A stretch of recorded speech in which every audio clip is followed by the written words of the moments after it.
drop us a like, a subscription. That would be outstanding. We're also on X, Facebook, Instagram, and Twitch. As always, we're on the many streaming services that are out there on iHeartRadio, the TuneIn app, even on sports1440.ca. And if you miss any part of any show, well, you can find them where all the podcasts hang out on Apple, Spotify, Google, even Amazon. Please subscribe. It's free. Select the auto download. You'll never miss a second of the show. Hey, how about this? Give me 6 more of those that we saw last night. Game 1 of the Stanley Cup playoffs. The Vegas Golden Knights draw first blood and beat the Caniacs in Carolina 5-4 in a seesaw type game. And man, so much for the 2-1 games that everyone was predicting with no scoring chances, boring hockey. That was exciting last night. I mean, there were chances both ways. It went right down to the wire. Could have went either way. I mean, Carolina could have won that game just as easy as the Vegas Golden Knights, who now the Knights have won every game won in the playoffs. Beat Utah, beat Anaheim, beat Colorado. Now Carolina, all game 1 victories. And something like a 75% success rate in the Stanley Cup Finals if you win the first game. So Vegas grabs home ice away, and that's where we sit heading into game number 2 tomorrow. What do you think of the game? 833-401-1440. I'm betting our listeners were pleasantly surprised how exciting the game was. Right off the hop, 25 seconds in, the goal by Nick Ehlers, and then he scored another one to make it 2-0. And the key part of the game was the TV timeout where John Tortorella grabbed the troops around the bench and said, hey, whoa, Chikai. Let's preach a little patience here. What did he say? That's exactly what he said. And he said, a lot of hockey left. There's a lot of hockey left. And then they get the 2-1 goal and keep rolling from there, take the lead. Carolina comes back and ties it a couple more times. The goal 4-4 by Shane Gostisbehere, and you're thinking, okay, we're going to overtime. Everyone felt this game was going to overtime until Thomas Hertl scores the game-winning goal, and who's kind of on his tail in the defensive zone, but Shane Gostisbehere on that man-to-man defense, and he just lost his check for a split second. Beautiful pass, no look behind the backhand pass by Sissons, and right on the tape to Thomas Hertl. Hey, the old teammate of our co-host that's coming in, David Schlemko. They played together in San Jose, so I'm sure Schlemmer will have plenty of that, plenty to talk about that. 833-401-1440. We'll get to your text. It was cool. When you look at how things played out, and it was the Eichel line, that's their top line with Dorofeyev and Barbashev and Eichel, but it goes up against the Stahl line. So Rod Brindamore gets the matchup that he wants. And those guys went head to head. And the Stahl line was better than the Eichel line last night. It's that simple. It was better than they provided most of the scoring. Yes, there were some opportunities and some production by the Eichel line, but whoa. The Stahl line was way better than the Eichel line in the head-to-head matchup. So what's that tell you? Well, it's pretty damn simple. You need more from your number 1 line of Aho, Svechnikov, and Jarvis, and then you need that second line that's been really, really good in Blake and Hall and Stankoven. You need that line to be what it was in series prior. But I don't think that the Carolina Hurricanes are doing anything in this series if Aho, Svechnikov, and Jarvis continue to do what they're doing. Under John Tortorella, the record is simply amazing. Since he took over just a little over 2 months ago in Vegas, 20 wins, 4 losses, and 1 tie under Tortorella. On the back end, the Vegas Golden Knights get the production. Shea Theodore, goal and 2 assists. Braden McNabb had 3 points. Braden McNabb played in his 1,005th game when you count playoffs and regular season. Never before had he had 3 assists. Simply amazing. Both goalies were like when you go into this series and you're thinking, okay, the goals against by both goalies, save percentage by both goalies, as good as it gets. We didn't see that last night. There were some saves. Hart made a big save when it was 4-4. That was a big save, and that was on Jarvis. But the saves that we've seen in the playoffs so far, fewer and further between. That goal by Jordan Stahl that he scored yesterday. So 6,202 days in between goals in the Stanley Cup playoffs. Pretty amazing. Harry texts in and says, this series is going 7 games. Marner scores the Stanley Cup winner in overtime. Come on now, Harry. I don't know about that. Although you'd think that Mitch Marner blocked the cannonball the way they were talking about it in the last 3-4 seconds. He had a blocked shot, and you could swear that it was a cannonball from one of those old pirate ships, how he sold out. Text 833-401-1440, 708 in Edmonton. Let's bring in the Duke of Delburne on still a kind of gray, kind of cloudy day. It's I got her at 8 degrees, Duke, still. Oh, that's still 8 pretty degrees. I think we'll get a little warmer today, but I'll say this. When I was sitting on the couch watching the game last night, and the newly installed air conditioner unit over kind of immediately adjacent where, the window's like still sealed up, but you can notice that it's not actually closed right. And there was a pretty good chill inside my apartment. You said you turned the heat off. You're not turning I'm not turning it back on. I just go get a blanket and just sit there with the blanket over my lap, and more importantly, over my feet. Where the cats. Cats, they got hair. They're furry. They're fine. They still sleep right beside the semi-open window. They love it. Can you see your breath in there, Duke? Not quite. We haven't quite gotten to that point, and I'm hoping we won't. As like you said, hopefully the weather taking a little bit of an uptick today, but lots more rain still expected in the forecast. Isn't it the old Johnny Cash? He ain't seen the sunshine since I don't know when, man. Yeah, maybe a little tomorrow it looks like, but who knows? So it was a good night to just kind of buckle in and get under the covers. Nothing else to do. What else is to do? Is a little too miserable to go outside and try and get anything done or do much. And wildly entertaining hockey game. I was thinking the exact same thing. Pretty much when it was 3-3 or even 4-3, I was kind of chuckling to myself, thinking, "Well, I guess the defensive structure stalwart battle that we were all anticipating hadn't quite come to fruition." And there were still plenty of great defensive plays, and as you said, each goalie made a few really good saves. But the end of the day, the final score is what it is, and we've got 9 goals on the board. So back and forth, really entertaining. And I have to think the Hurricanes probably feel a little bit. Anytime you open up a 2-0 lead in the fashion they did, and you're all over them in the first period, but still at that point lead by 1, you can't let teams like Vegas hang around because they'll punish you. And then the Hurricanes ended up chasing the rest of the game because they'd go down 1, drop back even, 3-2. Go down 1, drop back even, before ultimately not giving themselves enough time to get that. And then even when they had the final a couple minutes, goalie pulled situation, they got a couple looks, I guess, but a few just self clears, pass it back to nobody at the point, and that has to demoralize a group pretty good for any last minute dash up ice to try and get the evener. So pretty good effort by both teams, shake out the jitters and whatnot. And it's maybe a little naive to say, but I actually think it might only get better from here as the teams kind of settle in a little bit. I could have sworn when Ehlers scored his second goal, little backhand, that's the Fernando Pisani move. Nice little tuck, yeah. I was thinking, okay, now they're just going to lock this down. Yeah. And I was like, all of a sudden now that it's, it's 2-1, and then as you said, 2-2, 3-2.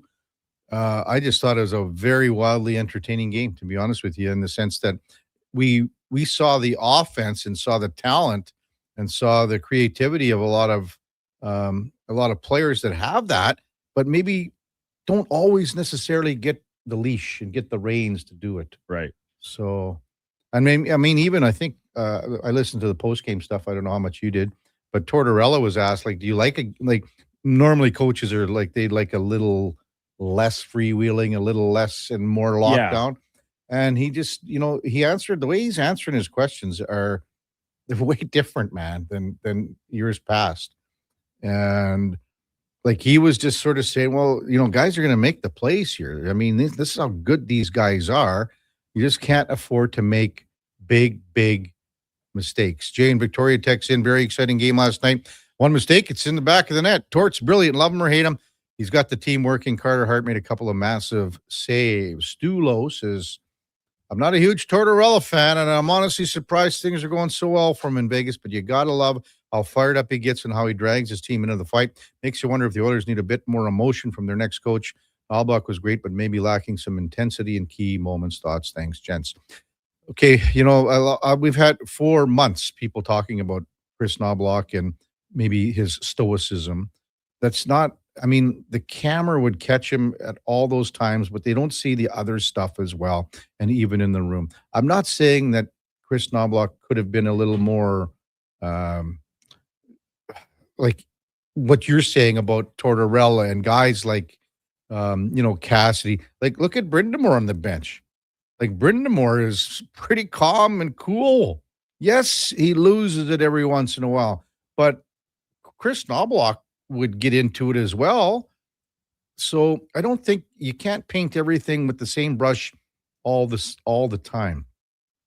And look, everyone here in town assumes that Bruce Cassidy, once there will be the permission to talk, is going to be the guy. Well, when you hear all the reports out of Vegas, the way that Bruce Cassidy handled things got to the point where he was tuned out. So, it's such a fine line as a coach to manipulate and be on both sides here, where you have to have that emotion and you also have to not let your players know that you've lost it. And that's the difference about a lot of these coaches. If you want to talk about shelf life, etc., that just happens, and that's kind of the way it goes. I'm sure we're going to talk about this over the course of the morning. Gary Bettman had a State of the Union. Bruce Cassidy's situation was brought up again, and it's the same thing. We'll see what happens here in a couple of weeks. Also, in the sporting world last night, the Toronto Blue Jays lost in Atlanta 4-3, came back, but a late inning home run gives the Braves a 4-3 win. Game 2, that set goes tonight in ATL. The Riverhawks on the road in Victoria lost to the Harbor Cats 6-3. That series continues in Vic. And shortly coming up, the quarterfinals of the French Open at Roland Garros, Felix Auger-Aliassime will be in action against Flavio Cobolli. Flavio Cobolli. I don't know too much about this guy, Duke, but obviously I can't say his name right. Clearly haven't been practicing your Italian. Cobolli. Just get the hand gestures going. Come on, lean into it. Cobolli. But it's a quarterfinal game, so hey. And I know we never give or pay nearly as much attention to the doubles sides of things, even at these major tournaments. But Gabby Dabrowski, Canadian as well, shows in the women's doubles. She's through to the semifinal. She's also playing in the mixed doubles semifinal this morning. Yikes! At semifinal with her partner Evan King. So, well, I think the women's doubles semi doesn't go till tomorrow. And they're going to be up against the number 1 seeded pairing of Taylor Townsend and Katerina Sinakova. But Duke and your girl Sabalenka just lost second set to Schneider. I think she'll probably win. She's the best. She's the best player in the world. We're just watching from the room, and Felix is just working out on the treadmill, getting the juices flowing on the tread. Wait for the court to be ready. That's right. It's not always the case. Tennis is so weird. Like you might end up waiting like 3 hours from your scheduled game time to when you actually play. Exactly. Coming up on the big program, we got Luke Fox to lead things off down in Raleigh, covering this Stanley Cup for Rogers Sportsnet. His sidekick, Mark Spector, at 8 o'clock. Paulser from Hoop City. It's game 1 of the NBA final, and it's going to be the Spurs and the Knicks. So many storylines to talk with Paul. David Schlemko, our co-host from 9 to 11 for Cougar Paint and Collision. We'll check out Jimmy Diamond from the Associated Press, covers the Nashville Predators. Chris McFarland, named GM of the Preds, moving over from his position in Colorado. And then we got Johnny Lazarus from the Daily Face-Off at 10:20. We'll discuss the Stanley Cup and much more with Johnny coming up at 10:20. When we come back, Luke Fox, Rogers Sportsnet, covering the Stanley Cup. It's the Kevin Karius Show with the Duke of Delburne on Sports 1440 AM radio. We're streaming on YouTube, X, Facebook, Instagram, and Twitch. Who's that working on the underground utilities over there? All-Star Construction, that's who. What about the street lighting? Yep, All-Star Construction. And directional drilling, hydrovacking, neighborhood renewal, and telecommunication work? Yep. Since 2009, All-Star Construction has been doing all that and more, shaping and building Edmonton communities for land developers all around Edmonton. That's what All-Star Construction is all about. Diamond Rides is one of Alberta's premier specialty charter companies. With our luxury motor coaches, we provide our customers with the safest and most reliable ground transportation services.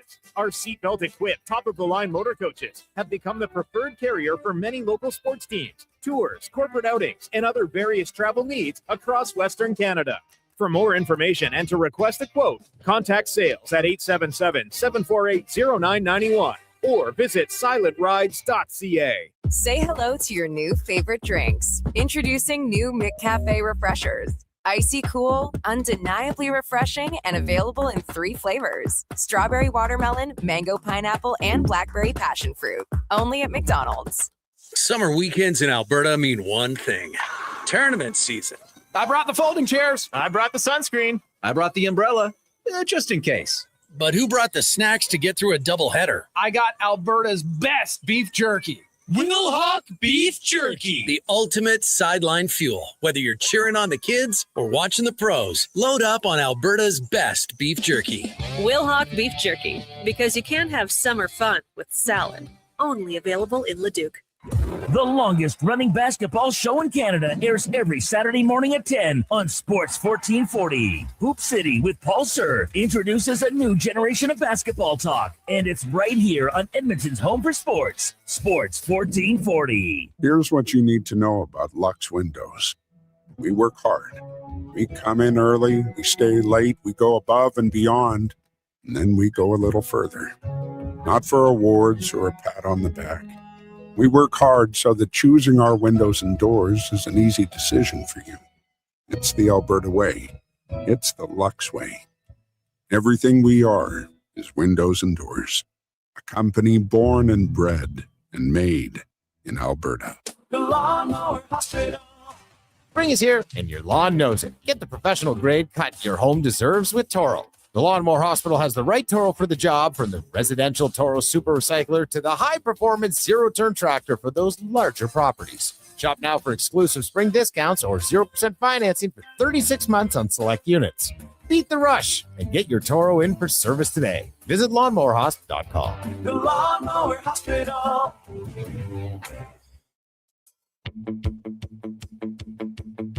I'm just an old jukebox.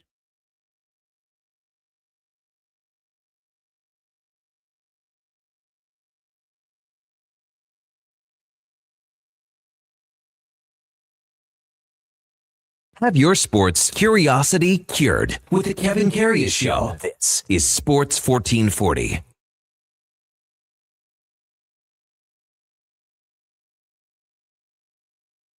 All right, welcome back to the big program. 7:21 in Edmonton. Time now for the Puck Report, brought to you by Fountain Tire.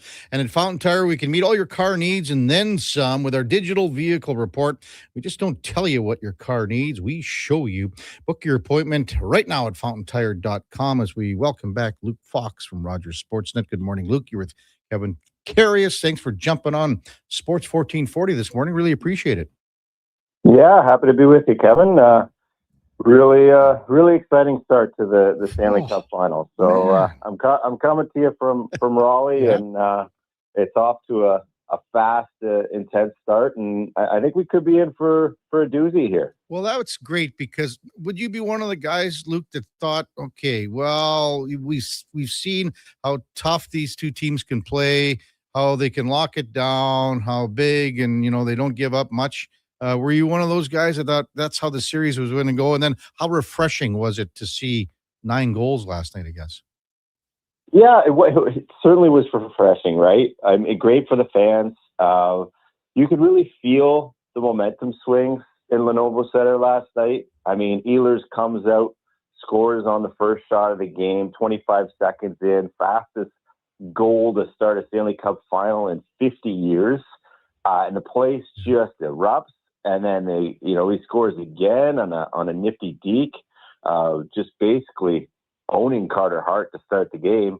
And then, but you realize that the Vegas Golden Knights are unlike any other team Carolina faced on the road to get here, right? The way I put it in my story was, Philadelphia, Ottawa, Montreal, they were all kind of happy to be where they were, get as far as they got. Ottawa scrambled just to get into the playoffs. Philly didn't even expect to make the playoffs.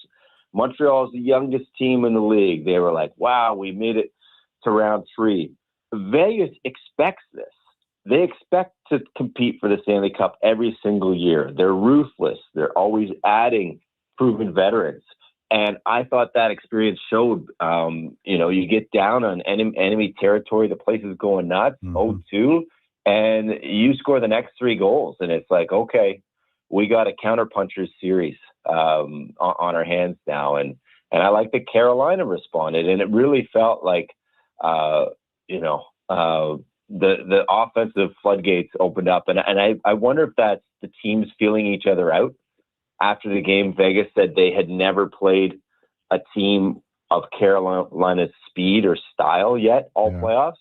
And certainly Carolina has not played a team of Vegas's caliber in terms of the high-end finishing, the heaviness, the no panic when they get down, all that stuff. So both sides are kind of dealing with a different animal here. And I think that helped contribute to the explosion of offense in game 1. Yeah, Luke Fox with us from Rogers Sportsnet. If I were to tell you before the game that the Jordan Staal line was going to go up against the Jack Eichel line for the better part of the contest, and Staal, Ehlers, and Martinook would basically outplay the top line of Eichel, Barbashev, and Dorofeyev and have 3 goals on the board, you would have said, well, I mean, Carolina wins this game easy, wouldn't you? Wouldn't you? Oh, for sure. And that's the beauty of having a true shutdown center, which is what Jordan Staal is, and the advantage of having last change and everything. So, Brindamore wants that matchup, but no, you're absolutely right. If your shutdown guys outscore the other team's top line 3-0, you win that game 99.9% of the time. But that just speaks to Vegas's depth and their ability to finish.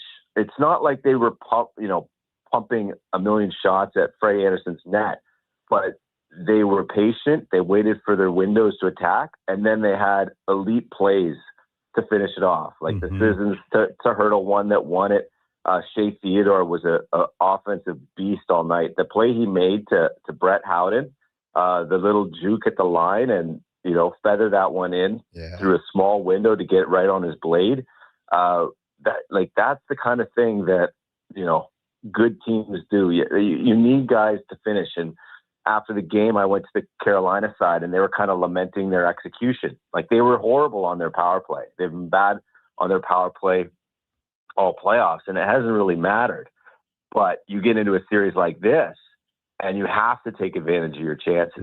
Vegas took advantage of their chances more than Carolina did through the first 60 minutes. Yeah, for sure. Luke Fox with us on the Kevin Karius Show on Sports 1440. I touched on it in my opening segment, and I know you've got it in your article from last night too, Luke, about Jarvis, Aho, and Svechnikov. What are these guys? What do they got to do to get it going here? Because as you said, they're not going to win if these guys keep doing what they're doing. It's pretty brutal. Yeah. So I think eight of the 14 playoff games the Carolinas played, Aho and Svechnikov don't have a point. 9 for, and Jarvis, and 9 for Svechnikov. Like, this is their top line. These are their big guns. These are their top 3 goal getters through the regular season. And they're being kept off the score sheet, and not just kept off the score sheet. I thought they were pretty invisible. In fact, Aho had a couple of bad giveaways. he's not dialed in. And, that's your number one center. And we think about number one centers on cup winning teams. We think about Alexander Barkov most recently. They have to dominate. They have to take over a series. And Carolina's been fortunate that they haven't seen their best from their top line, because their other guys have picked up the mail. The second line with Stankoven has been great. Healers and Stahl, like you already mentioned. But to beat a team of Vegas's depth and caliber, those guys have to step up. And Brind'Amour kind of challenged them a little bit last night. He kind of said, like, they got to get going. And how long do you just tell them they got to get going before you make a switch? And that's a delicate dance, because if you're the coach, your second and third lines have actually been excellent. Do you want to mess with their chemistry just to get your top line going? Well, if they don't get going soon, he may have no other choice. Luke Fox from Rogers Sportsman with us on Sports 1440. When Carolina lost the first game of the Eastern Conference Final to Montreal, what was your feeling of that performance compared to losing the first game of the Stanley Cup Final last night? Oh, it's different. It feels different. And that's, in my mind, that was because it was all the first period of that Montreal game. And the Hurricanes had been on a nearly unprecedented layoff in the middle of the playoffs because they swept their first two rounds. So they hadn't played a hockey game in 11 days. And Montreal was in rhythm, had just gone the distance with Buffalo, taking that 1-7. They were more ready, more in their rhythm, and they basically won that game one of the Eastern Conference Final in period one. And if you watch the whole game, you saw the Hurricanes start to get going as that game got deeper. And I actually was on another radio station the morning after that game won, and they were like, oh, does Montreal really have something here? Are they going to upset? And I said, whoa. That's one game. Like, Carolina is, they took a loss, but they're starting to figure it out. So I wasn't ready to write them off. This is a different story, because Vegas is, I think they've won 7 games in a row now. They're really hot. They're really confident. And, you go on the road and you rally from a deficit like that. I think that's a scary thought. All the pressure is on Carolina to take game 2, because you could just imagine what it'd be like to go fly across the country and go back to the fortress and how loud that building is. if they stole 2 on the road, oh boy. So, pressure's on Rod and his group right now. What do you think of the game-winning goal by Thomas Hertl, Luke, in the sense that, and we've been bringing this up for the last couple of days on the show about how Carolina plays more of the man-to-man compared to his zone, etc. And Gostisbehere, he owned it after, did he not? Like he said, did. yeah, that was my guy. I took a bit of a breather, but just maybe run us through your thoughts on that game-winning goal. Yeah, and that is when man-to-man gets exposed, right? Yeah. You blink, you take a breather, as Gostisbehere put it, and you're not on your guy. Bam! It could be over that quick. Now, I don't expect them to change their system, but you have to be dialed in. And I watched it back a couple of times. I get what he's saying. Like, Hertl tries to kind of take a shot and it flubs off a stick.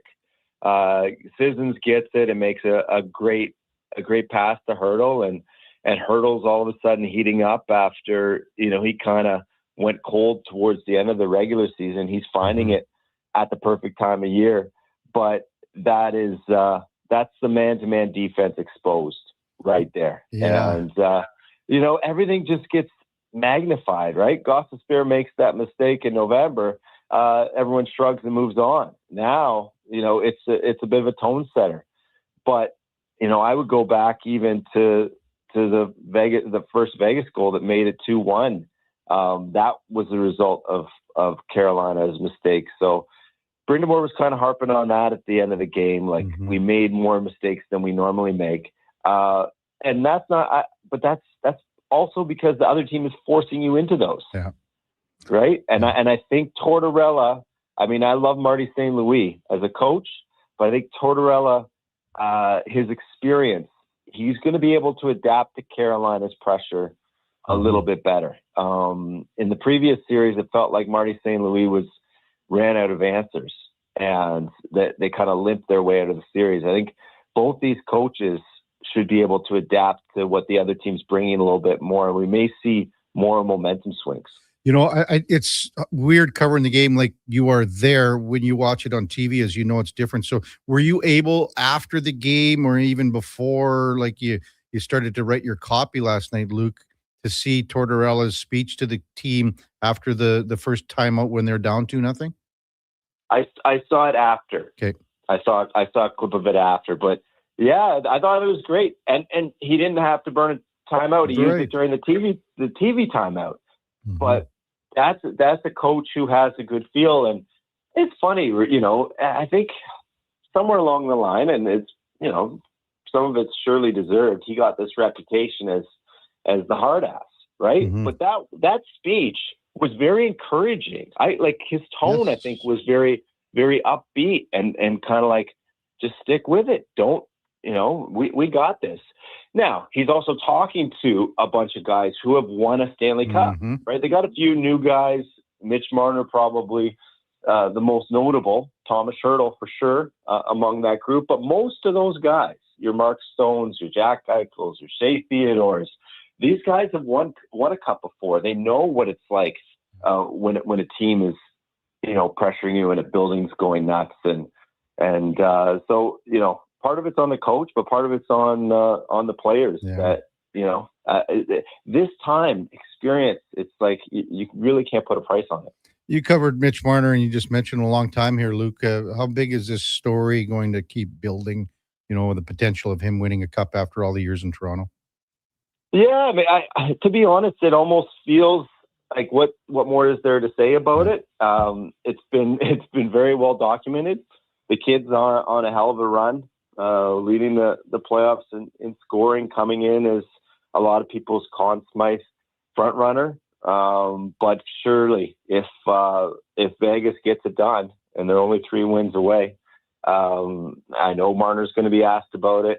You know, his journey to get here, 9 years with the Toronto Maple Leafs, and he's already won more playoff series in his first year in Vegas than over those 9 years combined. Like that is, I feel for Leaf fans because you know it's not like he wasn't a good player last year or the year before, but to be honest, he just wasn't surrounded by this kind of depth, right? He was on that Aho line where it's the top line and they're coming up shooting blanks. But right now he's tucked in nicely behind the Eichel line. Yep. Matchups are a little bit better. He's working with a really smart two-way center right now in William Karlsson. Marner was playing a bit of center because Karlsson was hurt through the regular season. So moving Marner to the wing, his natural position, I think it has helped Vegas a ton.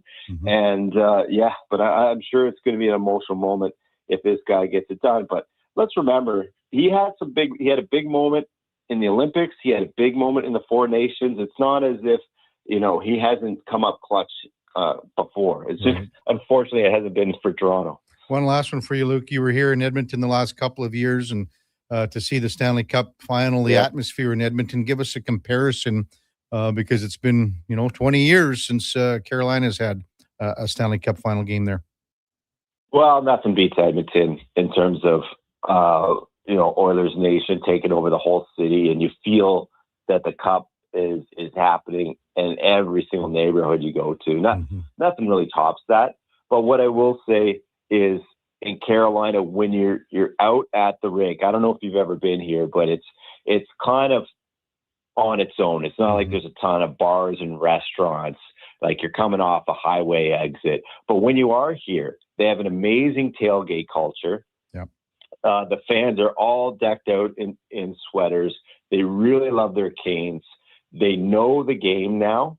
Like they were chanting specific chirps at Carter Hart, and they even, fans are talking about how Marner turned them down. Like they're a more knowledgeable fan base than they probably were 10 years ago, 20 years ago. Like they get it and they're passionate, and boy, are they loud. When Gostisbehere tied it up at 4, it was deafening in there. Mm-hmm. So I would say it doesn't take over the city quite the same way, but when you're in the building or outside among the tailgating culture, they love their team. Similar to 20 years ago. For sure. Yeah. Hey, Luke, as always, thanks for your time. Really appreciate it. Enjoy game number 2, and then have fun in Vegas, big guy. Take it easy there, man. I got to rest up for that. Okay. Thanks, Luke. Take care, man. Okay, take care. Luke Fox, Rogers Sportsnet.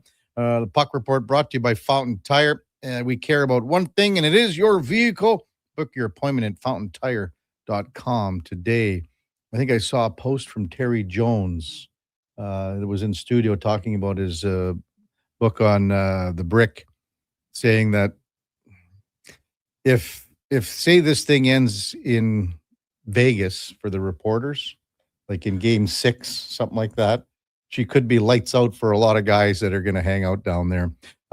Just looking at a post from Elliot Friedman during our interview, because this was part of the conversation with Gary Bettman and Bill Daly regarding Russia and the possibility of Russia being allowed back for IIHF events. Daly said he spoke to the IIHF and does not expect any boycotts from other European nations if Russia is allowed back if they don't pull out of Ukraine. Now, Friedman reports overnight Finland's Hockey Federation released a statement indicating it has not had any discussions about that participation. And if that were to happen, the position of Finland has not changed, which means they would not go and take part in various IIH events. And of course, we're talking, Olympics and, even I don't even know what the stance would be for World Cup. Who knows with that in 2 years, but man, this has been a long time going on here for sure. Text 833-401-1440. We'll get to them after the break. It's the Kevin Karius Show with the Duke of Delburne, Josh Fenwick on Sports 1440 AM radio. We're streaming on YouTube, X, Facebook, Instagram, and Twitch. Come for Canada's largest trade shows, the biggest names in entertainment, exhilarating sporting events, and more. And stay for the experience at the Edmonton Expo Centre. Looking for the perfect place to host your next big event? From trade shows to galas, meetings, and concerts, the Edmonton Expo Centre has the space, event expertise, and service to make your next event unforgettable. With over 522,000 square feet of flexible event space, in-house catering, and operational expertise, they bring your biggest vision to life. Learn more at edmontonexpocenter.com today. Got a car you're ready to part with? Find out what it's worth. Fast, easy, and totally free at Go Auto. We're talking top dollar trade-ins, whether it's a little worn or still rocking that new car smell. Just a few clicks, and boom, you've got your value. Text value to 780-777-7777 to start. That's value to 780 all sevens. Why guess what it's worth? Let Go Auto show you the money. You don't just need property services, you need problems handled. HireGood provides cleanup, debris removal, site monitoring, and safety attendance across Edmonton. We reduce issues on your property, keep spaces safe, and take pressure off your team. We resolve real problems for businesses while creating real impact. Because our team is built on second chances, and they show up every day ready to prove it. Visit hiregood.ca or call and mention Jason Greger for a first-time discount. HireGood. Stable jobs create stable lives. Whether you're a craft beer connoisseur or more of a wine aficionado, there's always something new to discover at Sherbrooke Liquor, a unique, family-owned, independent liquor store. The selection? Incredible. The non-alcohol section is also very impressive. Sherbrooke Liquor, expert, knowledgeable staff with a passion for unique finds. More than just a liquor store, we're a community. Alberta's best, the one and only Sherbrooke Liquor. wine, spirits, and oodles of beer. Visit SherbrookeLiquor.com. Looking for a solid 4x4 that checks all the boxes? The 2026 Jeep Compass is in stock now at St. Albert Dodge, and this is a great value, starting from just $36,900. It's a Jeep, so you've got 4x4 capability, plus features like an 8.4-inch touchscreen, Apple CarPlay, active lane management, a park view rear backup camera, and more. Over 30 in stock right now in just about every color you'd want. Head up the trail and see how easy it is to do business at St. Albert Dodge. The longest running basketball show in Canada airs every Saturday morning at 10 on Sports 1440. Hoop City with Paul Sir introduces a new generation of basketball talk, and it's right here on Edmonton's home for sports, Sports 1440.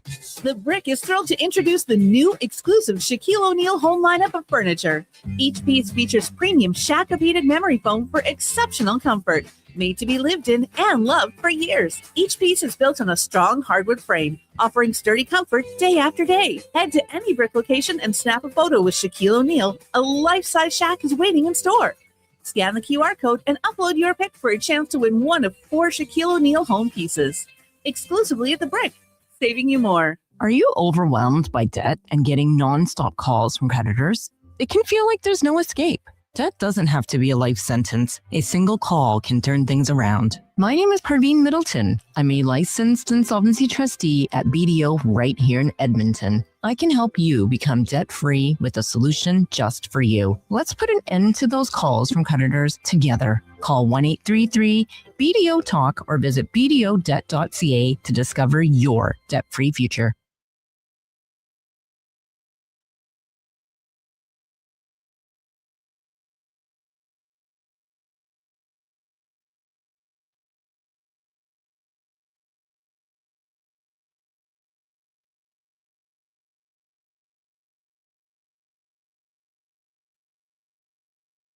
Sports 1440. All sports, all day. On YouTube, Facebook, and X. Thanks for listening to Edmonton's sports leader.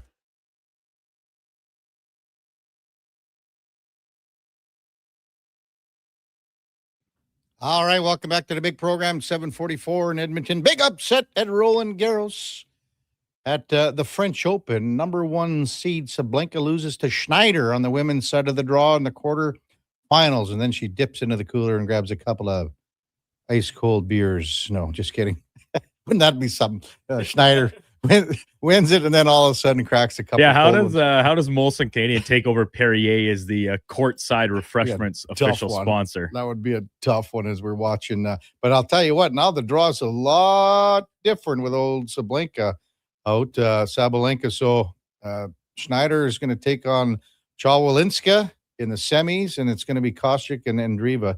Top seed there is Andreeva at 8 that's left. So big difference in the bracket right now. So I would imagine on the same court as when we're going to see Felix Auger-Aliassime and Flavio Caboli. How's that, Duke? Flavio Caboli. Pretty good. Reminds me of the movie Moneyball, when all the old scouts are sitting around. Oh, yeah. And they say, we're not waiting for Fabio around, whatever. They said, who's Fabio? And they were talking about, Fabio. And that old guy goes, the shortstop in Seattle. Oh, man. Text 833-401-1440. Thank you, Jason, for the update on the war in Russia. He says Russia hasn't stopped the war. 0 chance, none. So this isn't what I said, Jason. I wasn't reporting on anything besides what Elliot Friedman reported on this morning after the news that came out of Finland. And again, this stems from yesterday's commissioner availability between Bill Daley, Gary Bettman, talking about IIHF, that they spoke to them. That's according to Daley, what he said yesterday, and talking about no boycotts expected from other countries in Europe moving forward if Russia is allowed back to play in some of these tournaments. But overnight, Finland's Hockey Federation released a statement saying they've had no discussions about this and the position has not changed. So we'll see what happens moving forward there. Text 833-401-1440. Farm Boy says, morning KK and Duke, I just wanted noted, I know the soccer game is over. I know the Elks were scheduled to get new turf anyway, but I just want to put this in context that at the Olympics in Italy, they made the wrong dimension hockey arena for our game. We put in grass for an exhibition dimensions for a hockey surface. We put in grass for an exhibition. I think I'm reading that correctly. So no, the exhibition dimensions were they were to spec here for the soccer. Farm boy, maybe send us another text. I don't know. I know what you're talking about for the Olympics, and it was not the Olympic ice surface was not exactly what it was supposed to be, but I get what you're coming from here. Again, have to mention, Thomas Hertl. Like, this is a hell of a turnaround that this guy had. So he gets the game winner yesterday in game number 1. But you got to think about where and what kind of space and place this guy was in going into the playoffs, because so he scores like that's the biggest goal I would say that he scored in his career. But if you go back to the regular season and then into the playoffs, he went 29 games without a goal. So that went from the regular season into the first round, into the second round before he scores.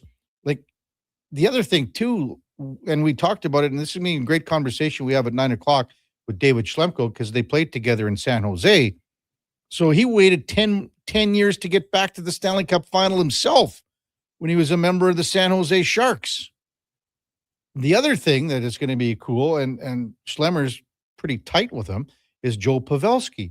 So Joe Pavelski gave him a ring, and they talked about, okay, you're in a bit of a slump, bit of a drought right now. And I mean, Pavelski scored how many big goals and was one of the best American snipers going in the NHL and the Stanley Cup playoffs. The guy just kept bringing it. So that's critical to get a call from a guy like that, a former teammate from a long time ago. And Pavelski probably on a golf course somewhere, who knows, because he's one of the top golfers going, gives him a call, and now he scored. What has he got? He's got 4 goals in the last 8 games. So just to talk, I guess the line is Pavelski said, Hertl's better than he knows, and he was a great teammate and always fun to be around. Pavelski said, I think he just needed a little reminder how important it was to his team, how important he was to his team, and then a couple little details that he can do and just let it happen. Well, and it worked. The pep talk worked. 833-401-1440. Okay. So Farm Boy comes back. We said we made soccer the priority. He says, I don't feel that they did the same for hockey in Italy. Yes, that's true. For sure, it's true. Because, the pitch looked, you think about how much water that pitch took on, and by all accounts, the ice surface was pretty darn good in Italy. So the dimensions might have been off by a couple of feet, but when you think about it, it was within a couple of weeks of that tournament, like the Olympic tournament. If they hadn't got that done, the Players Association, they were pulling out because they said, we're not playing on a surface that's going to be possibly hurting our players, hurting our members, but they got it done in time. You know what? Luke Fox, Duke, this is a guy like we've had him on, well, basically since the start of the show. So he was here in Edmonton, got to know him a little bit because he would hang out with Spec and all the Sportsnet guys. So that's for him. And I like his Marner angle about how, because that story sort of got a lot of legs with Marner. And I think we want to see how it plays out. I think Carolina comes back to win game 2. What are your thoughts on that? And are we looking at maybe a split of the first 4 games, or what do you think? What wouldn't surprise me one bit, no, to just kind of see it shake out that way as they continue a little bit of a feeling out process on one another. I kind of, we touched on this right at the top, right? Mm-hmm. The offensive explosion that was largely unexpected in between these two defensively stout teams. I do think it will tighten up a little bit. I think it's kind of just natural as teams get more familiar and comfortable with one another. But with that being said, I fully expect Carolina to come back with a cleaner effort in game 2, because as you and Luke talked about, right? Yes, the Hurricanes and Rod Brindamore said it himself, like they made more mistakes than they normally do. And that was the exact same thing we said about their game 1 loss to Montreal, right? They could not have played worse really in that opening period. Like, and in that case in particular, I thought a lot of them were unforced errors against Montreal. Last night, there were a share of unforced errors, just a little bit careless at times. But that is what Vegas as a team does, is that with their pressure and the physicality and their, size, they make you make mistakes. And so Carolina's going to have to try and mitigate that while still not getting away from their own game, which has allowed them to be so successful. And that comes in the form of their man-to-man defense, their tenacious pressure. Penalty kill holds up again, obviously, last night, killing off a couple big ones. But the power play, it has to get going. It's been kind of the one big black spot on this team throughout the course of the playoffs. And it's a smaller sample size because they've played so few games compared to some of the other teams we saw in earlier rounds that were going at a more volatile rate. But yeah, and it kind of just, but we talked about it yesterday. You already talked about it this morning. That top line, like Carolina, I'm sorry, they won't win the series without those 3 guys contributing on the score sheet. And forget that last night they just weren't good. They had like a couple good shifts over the course of the entire hockey game, let alone actually getting one past Carter Hart and making a difference on the ledger. Jarvis had the one at the end there. Yeah. An opportunity. Hart makes the glove save. I mean, Carolina in their losses, they've given up a pile here in their losses. And in all their wins, they've been really airtight. They've been really, really good. So we'll see how they bounce back in this one. And again, like you had 2 goals from Ehlers, 1 from Stahl. I guess Barbashev had the goal, right? So, outscored the top line 3-1. Yeah. Correct. So, I mean, but Stahl was good again, took all the draws down the stretch at the end and won a lot of them. Even on the 4th goal and the Gostisbehere goal, I mean, it could have been not called icing. Like that's how they got the face off and they win sort of I thought it was a hell of a play by Stankoven to even win a battle and stay in the battle after a broken draw. And then the puck just squirts out to Gostisbehere. But there are definitely opportunities and areas where Carolina is going to clean things up. Don't be surprised if we see a little bit more attention to detail and we don't see a 5-4 game coming up tomorrow night in game number 2. So coming up at the top of the hour, Mark Spector from Rogers Sportsnet. We're going to switch gears at 8:20 with Paul Sir from Hoop City. You hear him every week on Saturday here on Sports 1440 from 10 to 12. Talking basketball. It's game number 1 of the NBA Finals with San Antonio home to the New York Knicks. Tons of storylines here as well. We've got another edition of Cam and Eggs. It better be episode or order number 36 today, or else I know he's really screwing with me. David Schlemko, the former NHLer for Cougar, Paint, and Collision, will check in from 9 to 11. We've got Jim Diamond from the Associated Press, covers the Nashville Predators. Big move for the Preds. Hey, you know what? Follow the money. It's all about money. Notoriously, the Colorado Avalanche don't pay their guys, and this would have been a situation where I'm sure the cash would have been king in a opportunity like this. And then Johnny Lazarus from the Daily Faceoff coming up at 10:20. Before all of that, time now for a Sports 1440 update brought to you by AWS Welding Supplies in Nisku. Product sales, servicing, calibrating, free same-day delivery of in-stock items to Leduc, Nisku, and South Edmonton. Your one-stop shop for all things welding. That's awswelding.ca. Here is the Duke. Sports 1440 update.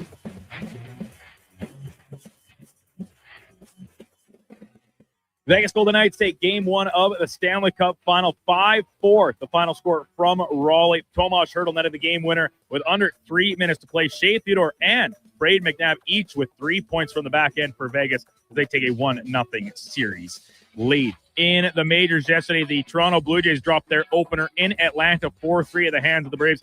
Kaz Okamoto homering in the loss for Toronto. Elsewhere, Detroit blanking Tampa Bay 8-0. Baltimore doubling up the Red Sox 4-2. Yankees fall to Cleveland 9-4, and the Seattle Mariners, they beat the Mets for a second straight night 8-3. Edmonton Riverhawks, they lose their opener to the Harbor Cats 6-3 last night in Victoria. They'll go again for game number 2 tonight. And from Roland Garros at the French Open women's singles quarterfinal this morning, Diana Schneider upsetting number 1 seeded Arena Sabalenka to advance through to the semis earlier on. It was Maya Shawaneska defeating Anna Kalinetskaya. In the men's singles, Canadian Felix Auger-Aliassime, he'll take his quarterfinal matchup starting any moment here against Flavio Cabole. And in the mixed double side of things, Gabby Dabrowski and her partner Evan King currently in semifinal action. Coming up in hour 2 of the Kevin Karius Show, we'll be joined by Sportsnet's Mark Spector, as well as Paul Sir from Hoop City. I'm Brandon Douglas at your Sports 1440 update. Sports 1440 in West Edmonton Mall and Wetaskiwin. CKJR is a Stingray radio station. Download the free radio player app and listen wherever you go. At Leading Edge Physiotherapy, healing doesn't have to feel heavy, because in our SwimX aquatic therapy pools, you literally float your way to recovery. Whether you're dealing with arthritis, back pain, joint injuries, post-surgical rehab, chronic pain, balance issues, mobility challenges, or just feeling a little creaky, warm water and gentle resistance have your back, your knees, and your hips. Trusted by pro sports teams and rehab hospitals, our SwimX pools help you move sooner, hurt less, and recover faster. So take the load off. Let the water do the work. Life shouldn't hurt. LeadingEdgePhysio.com. Okay, new strategy. I'll just live in the freezer till October. It's spacious in here. It's spacious. There's a better way to survive the coming AC season. Pro Solutions is your one-call solves-it-all expert for AC repairs, tune-ups, and new installations. We offer convenient financing options and fast appointments so you can enjoy your entire home, not just the freezer. Now I can leave the frozen peas where they belong. Book now at prosolutionsinc.ca. For the most physically demanding jobs, Carhartt's Rugged Flex technology provides extra stretch where it's needed most to help you crouch, kneel, bend, or crawl with ease. Rugged Flex pants give you a maximum mobility advantage every time you put them on. Find the largest selection of Carhartt Rugged Flex at all 3 of our Edmonton job site workwear locations and online at jobsiteworkwear.ca. Job site workwear, tough different jobs. Jason Greger isn't just a sports guy. He's a community builder with over $3 million raised for local charities. And his Greger Foundation, He's making a difference on and off the air. Check out Greger weekday afternoons on Sports 1440. Heard of Uline? You know, the have-it-all in-stock, ready-to-deliver shipping and industrial supply specialists. The company that does things for you that are unheard of, like keeping 41,000 items in stock in our own warehouses. With customer service reps on the line to get you what you need when you need it 24/7, 365 every time. Maybe you heard it here first. Want to hear more? Visit uline.ca. ULINE, your shipping and industrial supply specialists. Bashaw Concrete Products. From concrete and septic tanks to blocks, precast water pads, Jersey barriers and aggregates. Farmers, contractors, homeowners. Plan your next project at BashawConcrete.com. Family owned, over 60 years pouring. Bashaw Concrete Products. Once again, start here. BashawConcrete.com.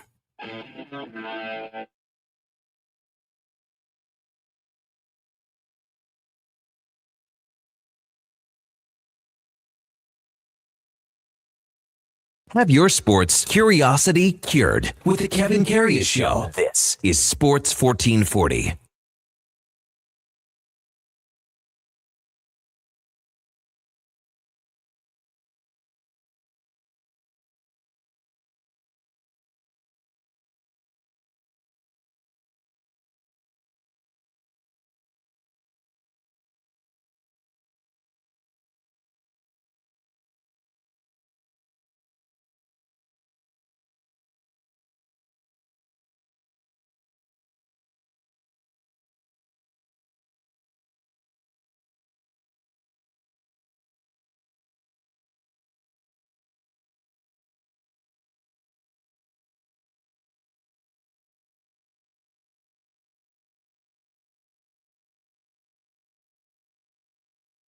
Welcome back to the big program. 8:01 in Edmonton, and time now for On the Mark. Brought to you by, powered by Northgate Chevrolet Buick GMC. If you lease a Chevy Trax for $80 a week. That's what you can do. Like, that's just, they're giving them away, basically. Absolutely everything is on sale right now at Northgate to get you road trip ready.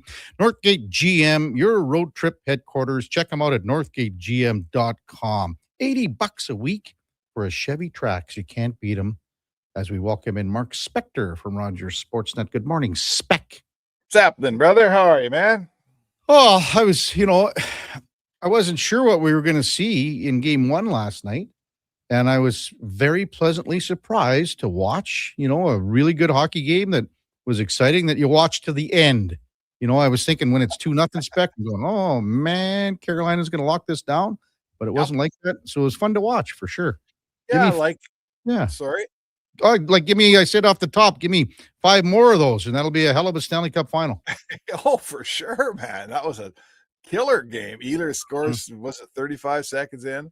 Yeah. And then scores again, and then Vegas punches back, and it had everything. It was a really, really good game. 2 good teams. Hockey, I've said it on the show here before, but hockey's in a great place. Here we've got, I think it's fair to say the 2 best teams, like neither of these teams, Carolina's best team out east and Vegas just whooped Colorado. So you can't tell me they're not the best team out west. And they meet in a final and they open up with a 5-4 game. And there's goals and skating.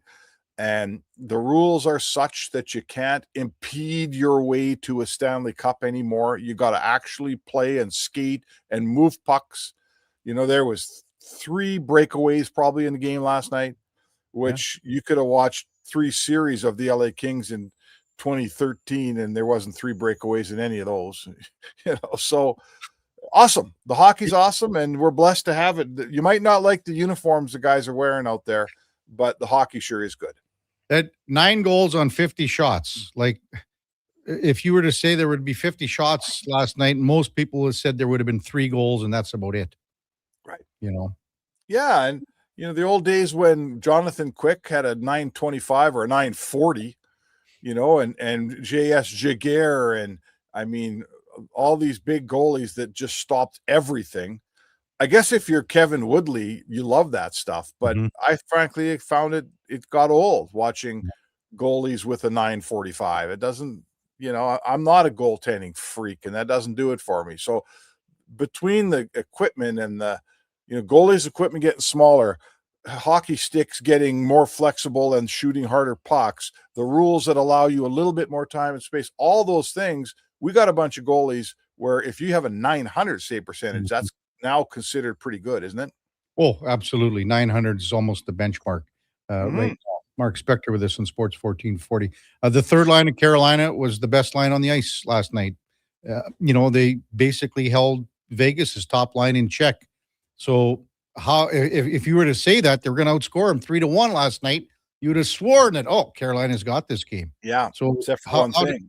How did this get away from him, you think? Well, did Sebastian Aho play in that game, or Taylor Hall, or Seth Jarvis? It's that number 1 line Spec right now. If they don't get anything going, they're toast. Well, yeah, it's every coach will tell you, you score 4 goals in the Stanley Cup final, you better win, right? You better win if you score 4. 4 is enough.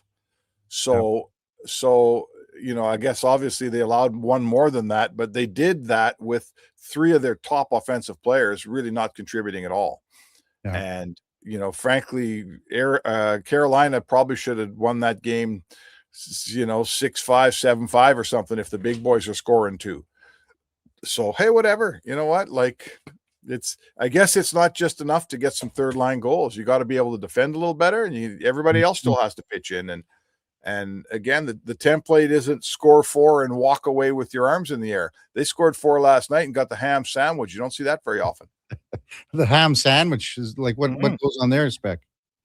You never heard that before? You got the ham sandwich? I've been using that line about a ham sandwich for years. I never used it in that context.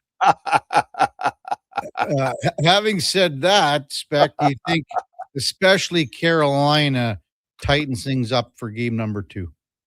Oh, for sure. That's, Rod Brindamore is not interested in 5-4 hockey. And it's, that's a look what that team did to their opponents for the first 3 rounds. I mean, nobody scored goals on them. No one ever scored more than 2 or whatever the number was. I mean, it was crazy. So that's exactly where they have to go. They're looking at that 5 goals against and saying, no, that's not us. That's not the way we play. That's not who we are. And we've gone all season long being a certain team. And on the defensive side of the puck, you didn't see that team last night. It was fun to watch, and it was awesome. And I'll watch that game, like you said, give me 5 more of them. But Rod Brindamore is not liking that any. I guarantee you that. No. John Tortorella spec. How different is he coaching this group of players compared to other groups of players and other teams that he's had in the past? I don't know. That's a good question.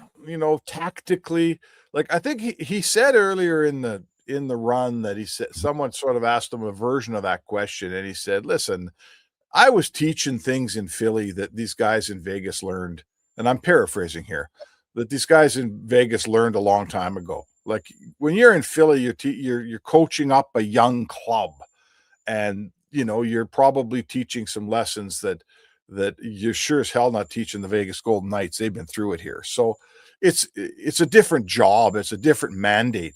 I would say to you that John Tortorella is well served with a veteran. I mean, he's probably in his best place with a veteran team like this. When he got behind the bench of Vancouver, they weren't there. It wasn't so great. When he got behind the bench of Columbus, it wasn't, they didn't have the success. Philly was, give him credit. Philly was okay, but I think his skill set and he's a motivational guy, and he's a smart hockey coach. He's a smart guy, been around the block a few times. So I think him and a veteran team like Vegas are a perfect match, personally. What do you think? Well, so for me, he also said too, and I'm paraphrasing, that a lot of coaches overcoach at certain times, and sometimes you just got to let these guys go. You got to give them the direction. And if you go back spec to when that TV timeout was, and he called the guys around the bench, and he had that good 10, 15 seconds that that the mics were on, we got to hear it. Like, to me, that is the guy that is still, he can reach to you as a player, but he can also make sure that all you got to do is maybe calm the waters here for a couple of seconds. And as you said, these guys have been there before, a dozen of them. So they have that capability to just take that breath as well. They just need someone to say it out loud. Sometimes to remind you of what you probably already know, but you might have forgotten in the moment. The momentum inside a visiting building in the Stanley Cup playoffs can really make you go a little squirrely, can make you forget who you are, how you play, what to do next. It's 2-0. The crowd's going crazy. The place is on fire. It's high emotion. That's exactly what you need is a calming voice behind the bench. And what did he say? Patience. Let's just be patient. We're not in trouble. We can handle this, right? Slow things down, boys. Just play the game that got us here. It's going to be good enough. And exactly what he said is what happened. They just slowed things down, stopped giving Nikolai Ehlers breakaways. And before you know it, it's 2-1, 2-2, 3-2, and Vegas believes in themselves again. And that's good coaching right there. Can't say it's not good coaching. It is really good coaching. So many things happen. Like, I mean, you look at a Vegas team where everything's coming together here, spec. Like Thomas Hertl hadn't scored for 29 games. Oh my goodness. Going back to the regular season and then into the second round. Braden McNabb has played 1,005 games in the NHL spec, playoffs included. First time he ever had 3 assists in a game. Is that right? Hey, good for Braden. That's where all these things are coming together. But maybe just a thought on Hertl, who apparently got a call from Joe Pavelski, his teammate from San Jose, to say everything's okay here too. There's another. It's just an older voice presence to look back and say, "You got this. You got this." Who's 10 is Sissons, right? Yes. That made the pass. I mean, I thought that pass he made. And this is Colton Sissons. He's not a known playmaker in the National Hockey League. Veteran guy, like good, deep. He's a North American version of Matthias Janmark, right? Every coach loves Sissons. He's been around. He's good. He's smart. He's big. He's strong. He made a play. That back pass he made with the entire defensive formation was going one way, and he passed it back to Hurdle, who was going the other. And all of a sudden, Hurdle's got a bunch of time, and he buries the shot. I mean, these are the things that happen in the Stanley Cup final. Sissons becomes your primary playmaker on a beautiful 5-4 goal. No one saw that coming. The guy who hasn't scored in 29 games buries one inside the post. He looked like Thomas Hurdle of 10 years ago. Nobody saw that coming. These are the little things, right? If you get a few of those in the Stanley Cup final, like when Edmonton was in that game 7 and they got that Janmark goal, you said, okay, that's one of the pieces of the puzzle here. Unfortunately for them, they didn't get any other goals. But those are the things that Stanley Cup winners get, is little plays like that along the way. Can't all be on Jack Eichel, right? It can't all be on Shea Theodore, even though he was fantastic last night. The other guy's got to pitch in if you're going to win. Hey, I wanted to ask you about the voting for the Norris Trophy that came out yesterday, Spec, because you're one of the guys that gets a vote. I get a vote. So to me, everyone knew that Evan Bouchard wasn't in the top 3. That was simple when the finalists were named. But tell me how there's 46 writers that don't have him on a ballot. Yeah, certainly I had him on my ballot. I had him second. Yeah. Behind Cale Makar. That's on my ballot. Who did I have third? I think I had Dahlin third. Okay. I didn't have Werenski in my top 3. So a guy would say to you, how can you not have Werenski in your top 3 when he wins the Norris? Well, I got my reasons, and I could bore you with them if you want. People look at the game different. Some people put more weight on a 95-point season. Some people put less. Some people, and sure, there's a facet of the NHL writers that should watch Bouchard more closely. Of course there is. That's why we have 175 guys. Do I watch, like Matthew Schaefer in New York Islanders? When the minute I watch the Islanders play, my eyes are glued to Matthew Schaefer. How often do I really watch the Islanders play? Right. How many games do I, in Mark Spector sitting in Edmonton, do I watch them play? As many as I can, but I'm not going to lie to you and say that I see them play 40 times a year. I don't watch 40 Islanders games, either do you. So, I don't have an answer for you is what I'm saying, but all I'll tell you is the voting process is extensive and wide, and lots of people who have lots of eyes on Bouchard didn't vote him first either. Hey, listen, I have no problem with a lot of how the voting breaks down, but I can guarantee this, and I know, well, you haven't said it, but you would have had Werenski on your ballot.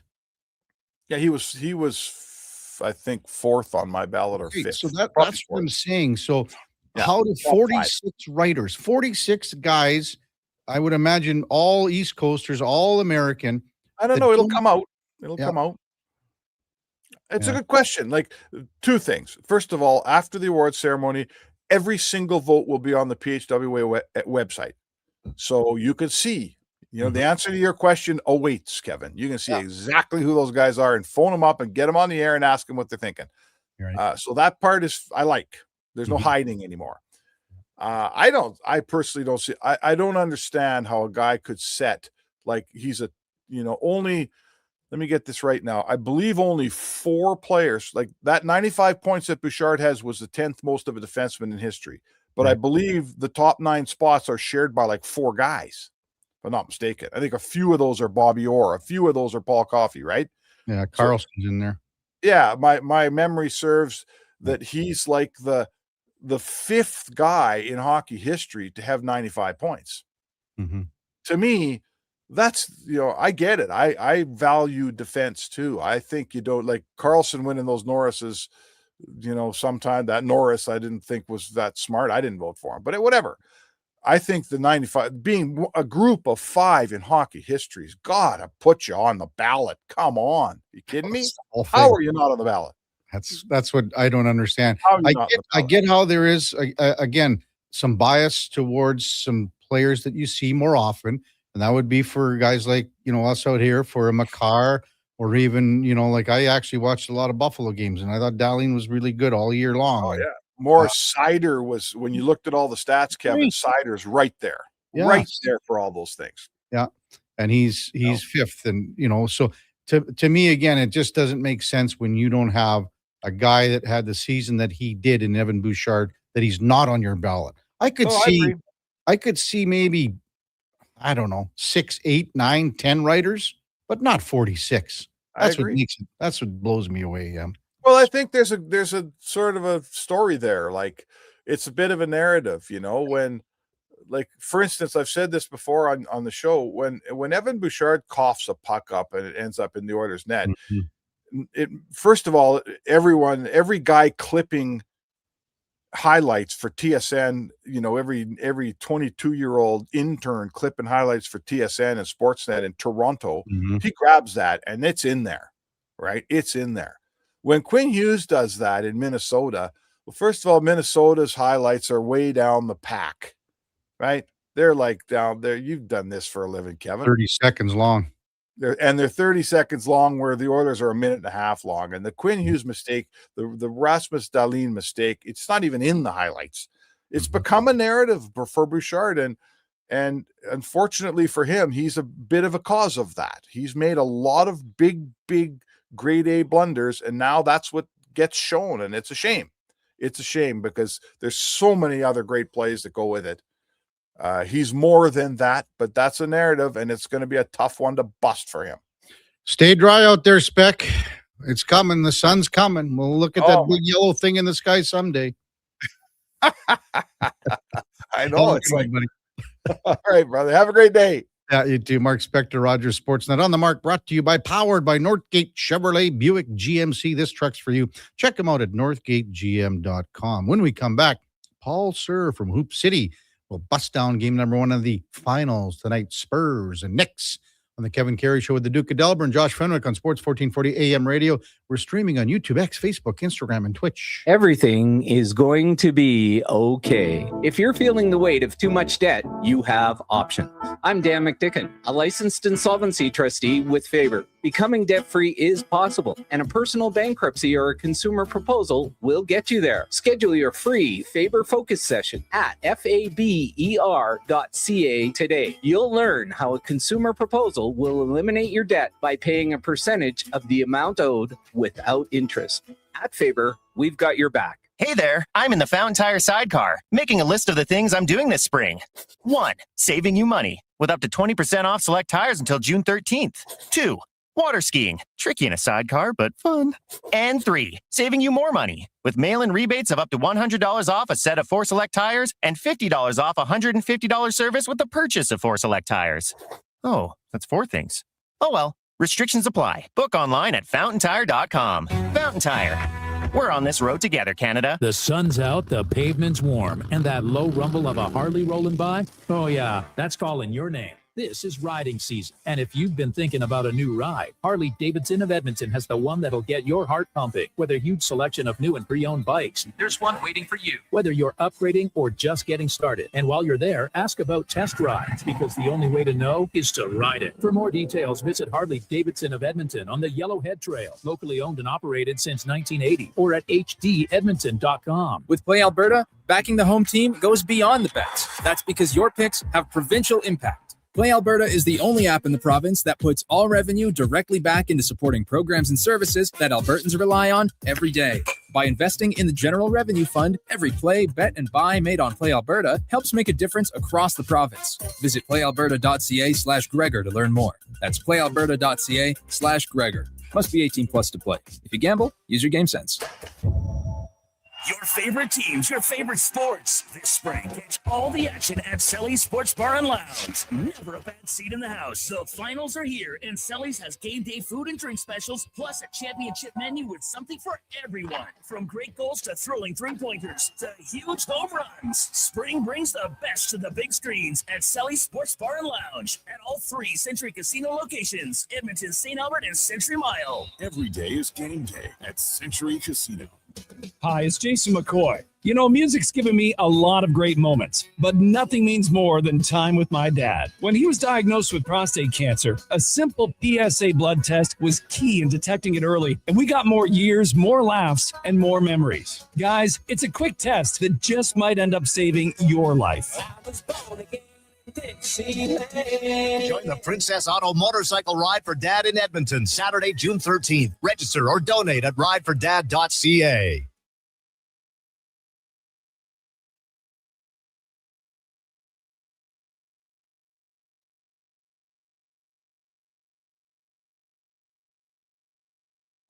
Stories, guests, and insights. This is Sports 1440 and the Kevin Karius Show.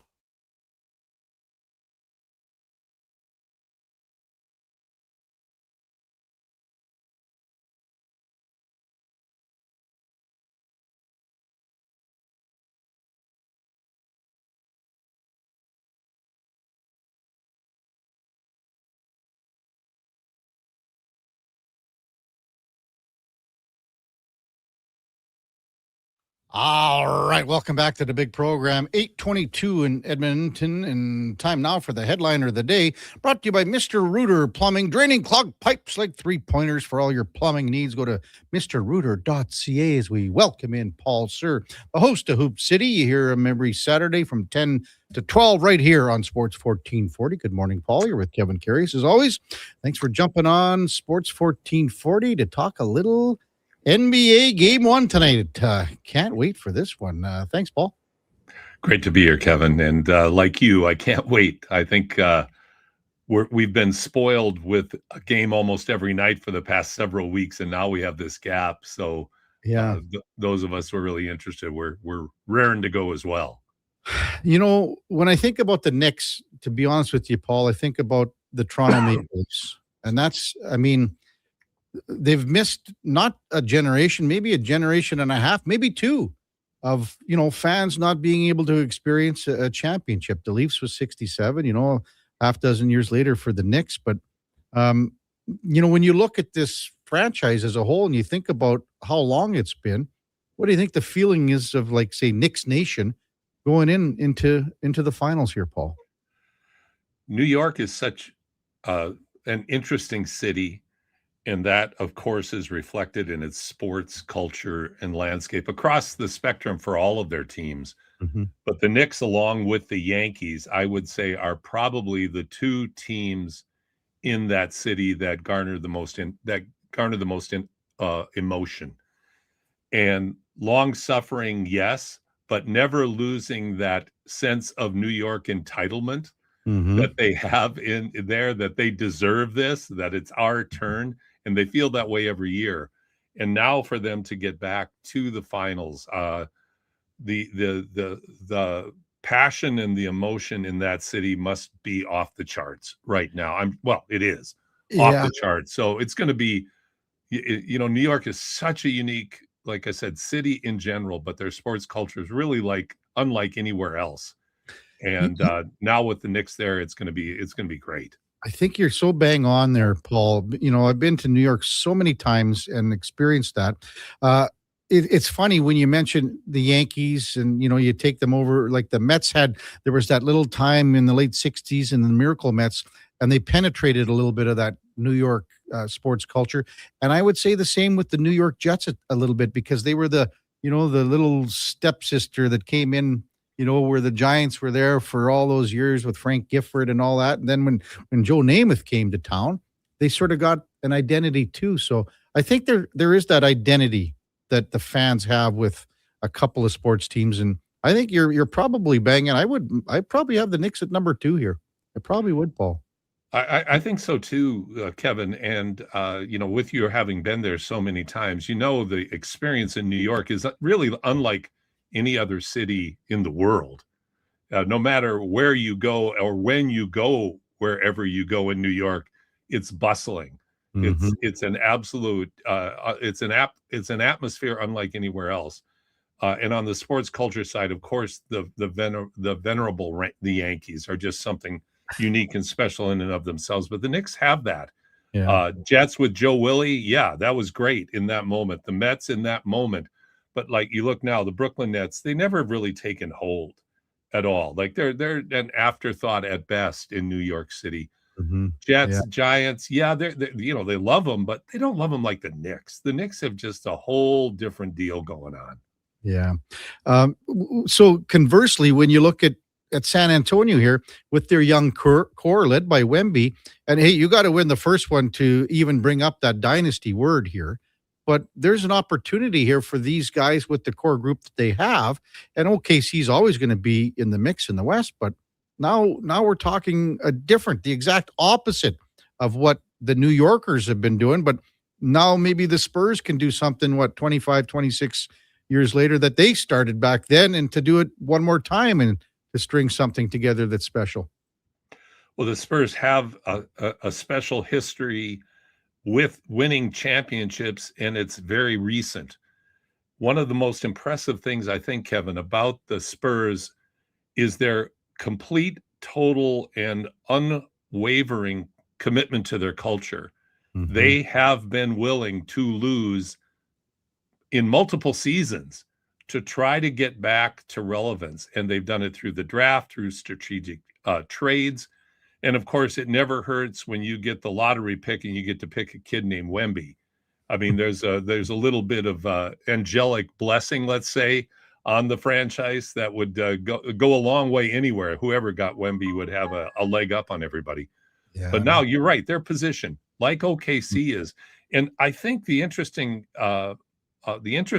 cascading effect across the NBA now, Kevin, and I think it's a healthy trend, is teams are going away from the blockbuster super team signings and trying to build strategically through the draft and make less gaudy signings in order to build successful teams. They're seeing the success that OKC has had. They're seeing the success that San Antonio is having. And now this young team who they're too young to know what they don't know are going into this just believing that they're going to win this. And they're not going to be satisfied unless they do. So, Paul, do you think that they always bring up that terminology, copycat league? So is that what you think that the other franchises are thinking here moving forward? Oh, the NBA, I mean, this is a very unflattering term. It's a herd of sheep. I mean, if you, let's look back historically. Kevin Garnett gets drafted, or Kobe Bryant gets drafted, and he's a high school player that does really well. He comes right out of high school in the NBA. Everybody starts drafting high school players. You know, Kevin Garnett's another one that did well, but most of them were busts. They signed Peja Stojakovic from Europe. He does really well. Everybody starts drafting Europeans. Look at the disaster that Toronto and Detroit have had with drafting, big European players that were just busts in the league. That's how it goes. But the healthier part of this trend, I think, Kevin, is there's a methodology as opposed to a quick fix to it. And creating culture, drafting young talent, developing that young talent, and then adding strategic assets as you go along. That's been the key to success in both OKC and now in San Antonio. So if the league has the discipline to stick with it, I think you're going to see many more stronger, younger franchises coming to the forefront and being hopefully more competitive in the future. Good points. Paul Sir with us, host of Hoop City 10 to 12 right here on Sports 1440. Well, let's get to the nuts and bolts of this series. Yesterday, the Duke of Delburne had what's the X factor for the Knicks? And he said he believes it was going to be or is going to be OJ Anunoby. I came back at him and said, hey, man, that's a great choice. But for me, it's Karl Anthony Towns. Where do you stand on that little conversation, Paul? You're both right. And I don't think one can function well without the other. I would add in as well the health and availability of Mitchell Robinson, who's such an X factor on the offensive glass. And while he literally cannot score outside of a dunk, is so valuable to that team, coming in, giving a completely different look and creating absolute chaos. So I think it's the combination of unique talents and capacities. I'll throw Josh Hart in there too. Yeah. I mean, Hart was so key against a very laughable, almost Cavalier team. But his streaky shooting, the Knicks are going to try to pull Wemby away from the basket. And that means he's not going to be out on the perimeter guarding Towns that much. He's going to be hovering close to the basket and switching. And so he's going to end up guarding Hart and perhaps OG quite a bit. OG can shoot the three consistently. Hart's a streak shooter. If Hart's hot, that's going to pull Wemby away more. If he's not, Wemby can patrol the middle and make it harder for Brunson to get in for his amazing penetration abilities around the basket. So I think you're both right. I'll pat you both on the back. So do you think the Spurs could or would put a smaller defender on Towns and let Wemby kind of do his thing and sort of rover around a little bit more? Absolutely. I think that's essential because we know Karl Anthony Towns is maybe the best big shooter of all time, with all respect to Dirk Nowitzki. Towns is a lights out 3-point shooter. Now, when he comes into the basket, I anticipate that they're going to switch, of course, and put Wemby on him as much as possible with his back to the basket. But Towns, really, he's probably the first point center that we've seen. And I give Mike Brown a ton of credit and his coaching staff for really understanding what Towns' value is to the Knicks, is he passes the ball so well. Mm-hmm. Like what we're seeing with Towns now aren't the 25, 28-point games. We're seeing the 13 to 18-point games, but with 13 and 14 rebounds and 7 to 10 assists. And it's the assists that are really important to the Knicks, that he's finding cutters, that he's finding open players at the 3-point line when teams are cheating off them on defense. So, I don't think that the Spurs, especially with their athleticism, are going to have any trouble thinking that they can guard Towns away from the basket with a smaller player. Paul Sir with us on Sports 1440. So in the conference final, SGA still had 26 points a game. However, it seemed that there was a containment that the Spurs had on the MVP. Explain how they defended and pressured and guarded SGA. And moving forward, is that the same philosophy and strategy that they would use on Jalen Brunson, Paul? I think so. And most likely, yes, because Brunson is such a gamer. My God. I mean, he's 5'11", maybe 6 feet tall. And he's not an explosive athlete. And yet his craftiness and his heart just make him an almost unstoppable force to this point. The offset to that is San Antonio has big, long, athletic, tough-minded defensive guards.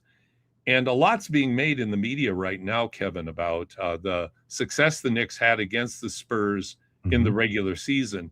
And that's valid, but it'll be interesting to see the Spurs today. This is a very different Spurs team than even 25 games ago in terms of their capabilities, their confidence, and their competence. So I think they're going to run different looks at Brunson. They're going to run some double teams when he has his back turned. They may run some early blitz double teams at him as well to get the ball out of his hands, because he's really the only creator on the Knicks team. Right. And that's, I think, an important factor. I didn't mention Mikal Bridges. He's had a monster playoffs to this point with his efficiency. I mean, the Knicks traded the house to get this guy, and he had been a big disappointment, I think, overall until these playoffs, and now he's playing extremely well. So getting the ball into Bridges' hands will be important for the Knicks when they blitz him on defense. Paul Sir with us on the Kevin Karius Show on Sports 1440. You mentioned Josh Hart, Paul. Did you see his comment on the possibility of Victor Wembanyama guarding him in the series? Did you see that comment? I did not. Please. It's hilarious. Please. One of the best comments ever. He says, it was brought up a question, and he goes, so the only unanimous defensive player of the year in NBA history is guarding me? That's a good sign for me, right? It means I'm a pretty good basketball player.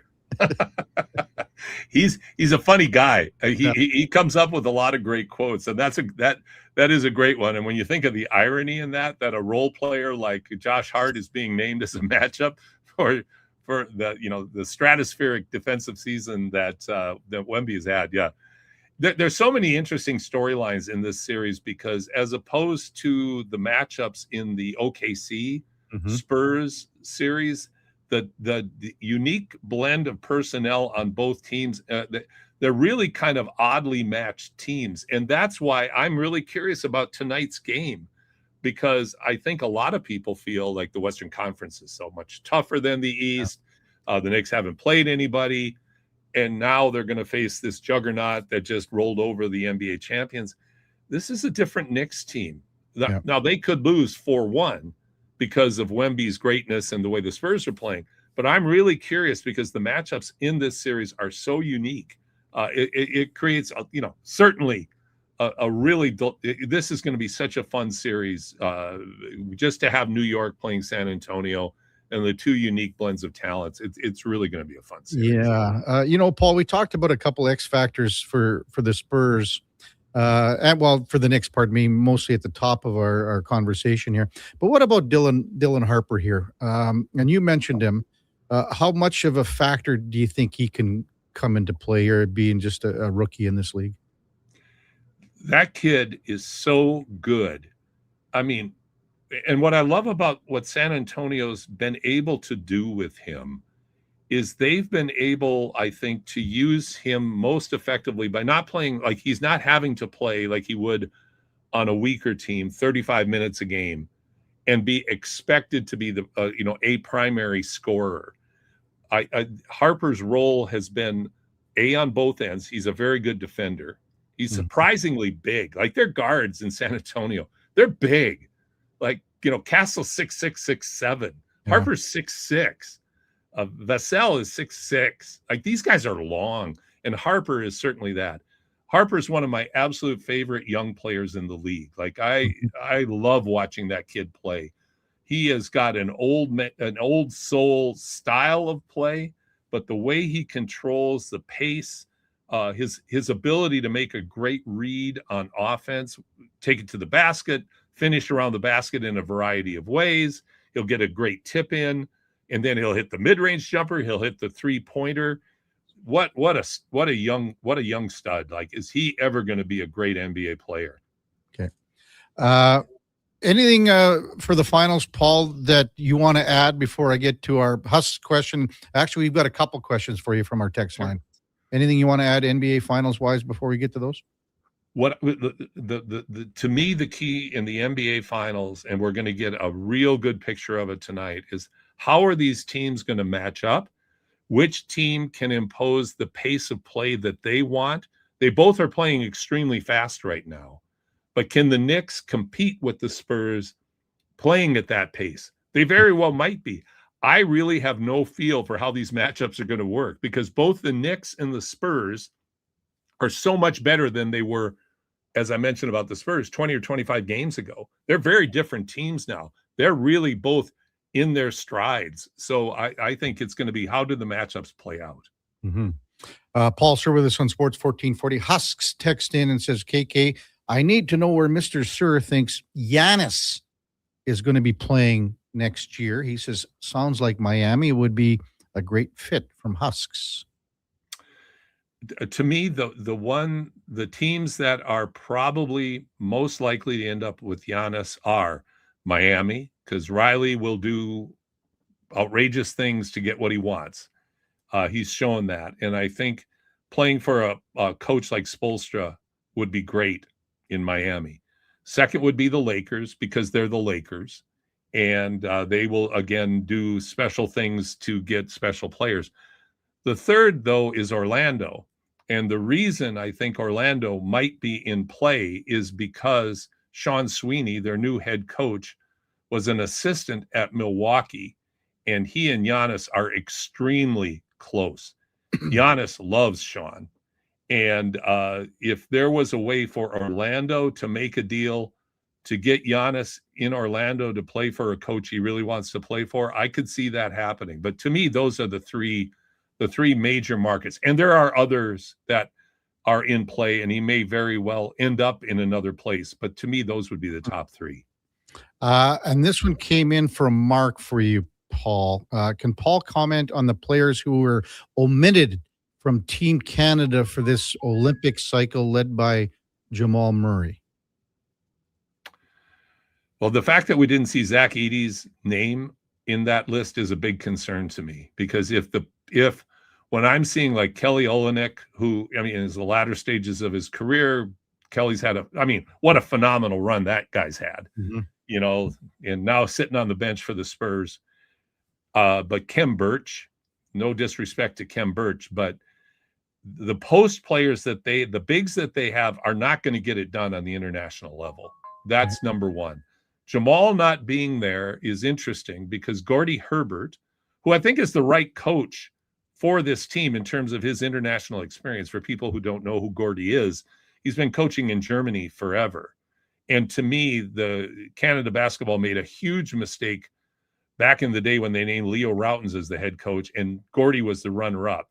And Leo was a train wreck, and Gordie was the right guy at the right time then because of his international experience. Yeah. But Gordie and Canada basketball are taking a real hard line on apparently on you either commit now through the whole process or you're not in our program. That to me is a mistake. You need Jamal Murray.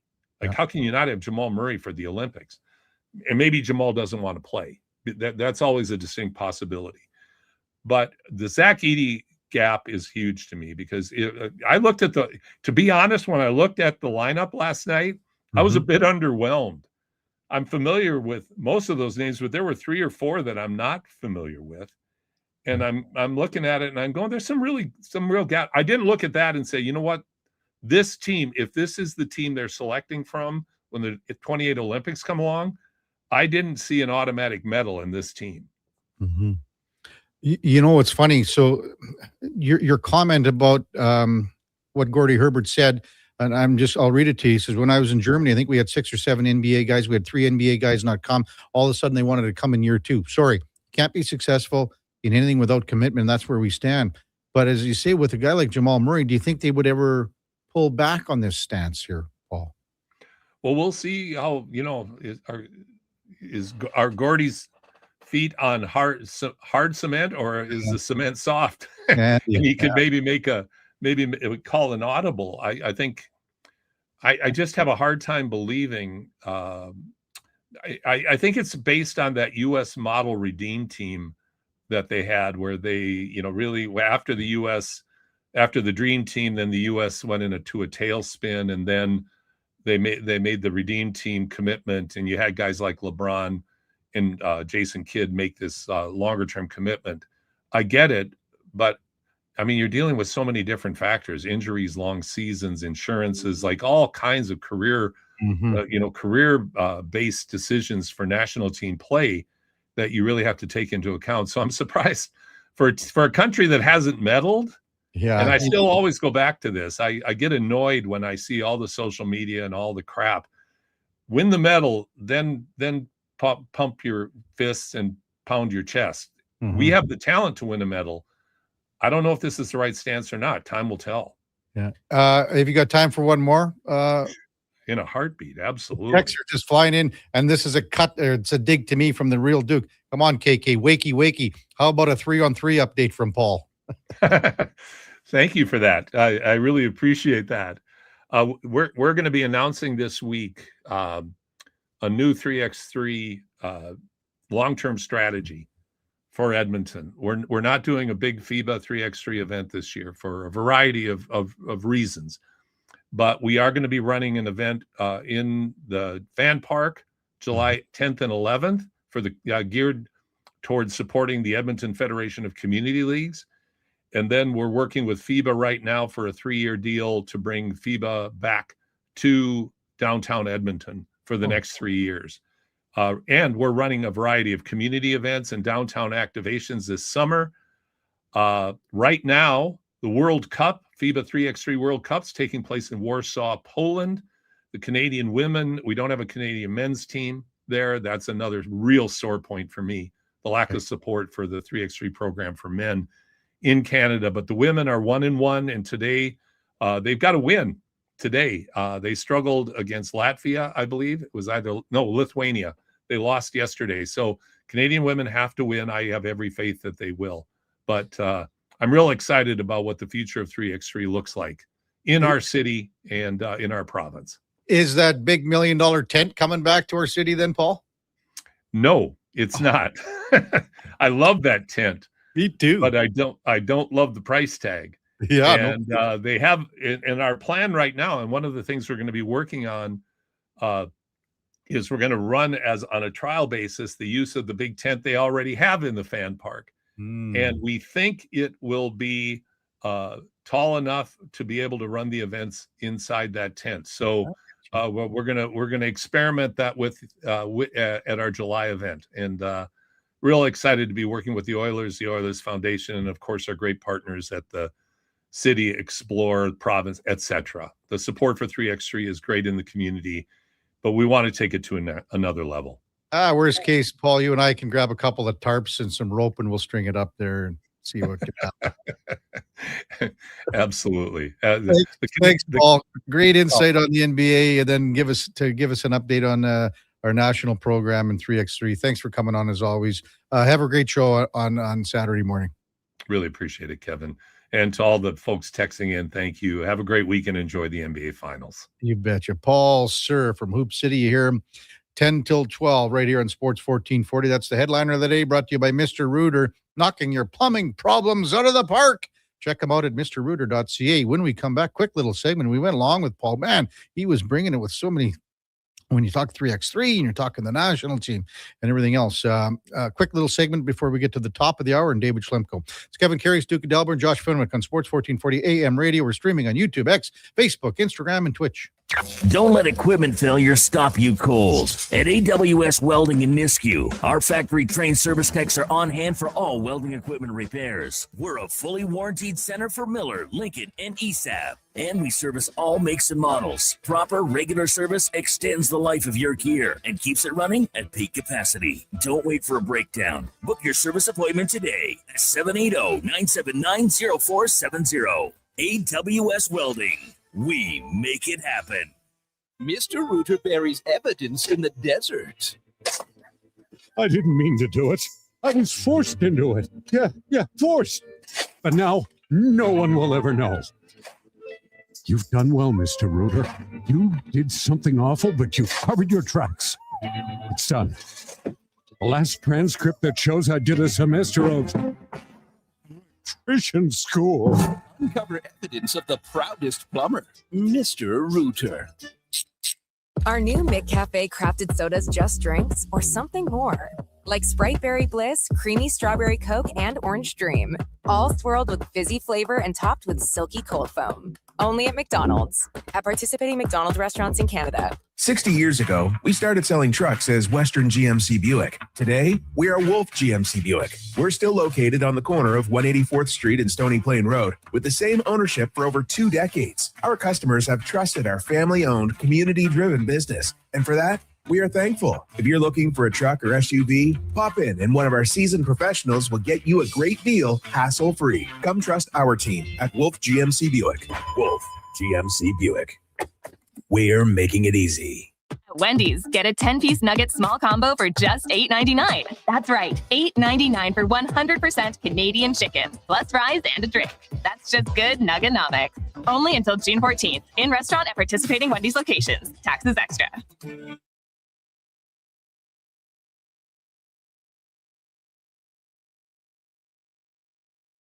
You're listening to Sports 1440 and watch us on YouTube, Facebook, and X. Sports 24/7. We are Sports 1440.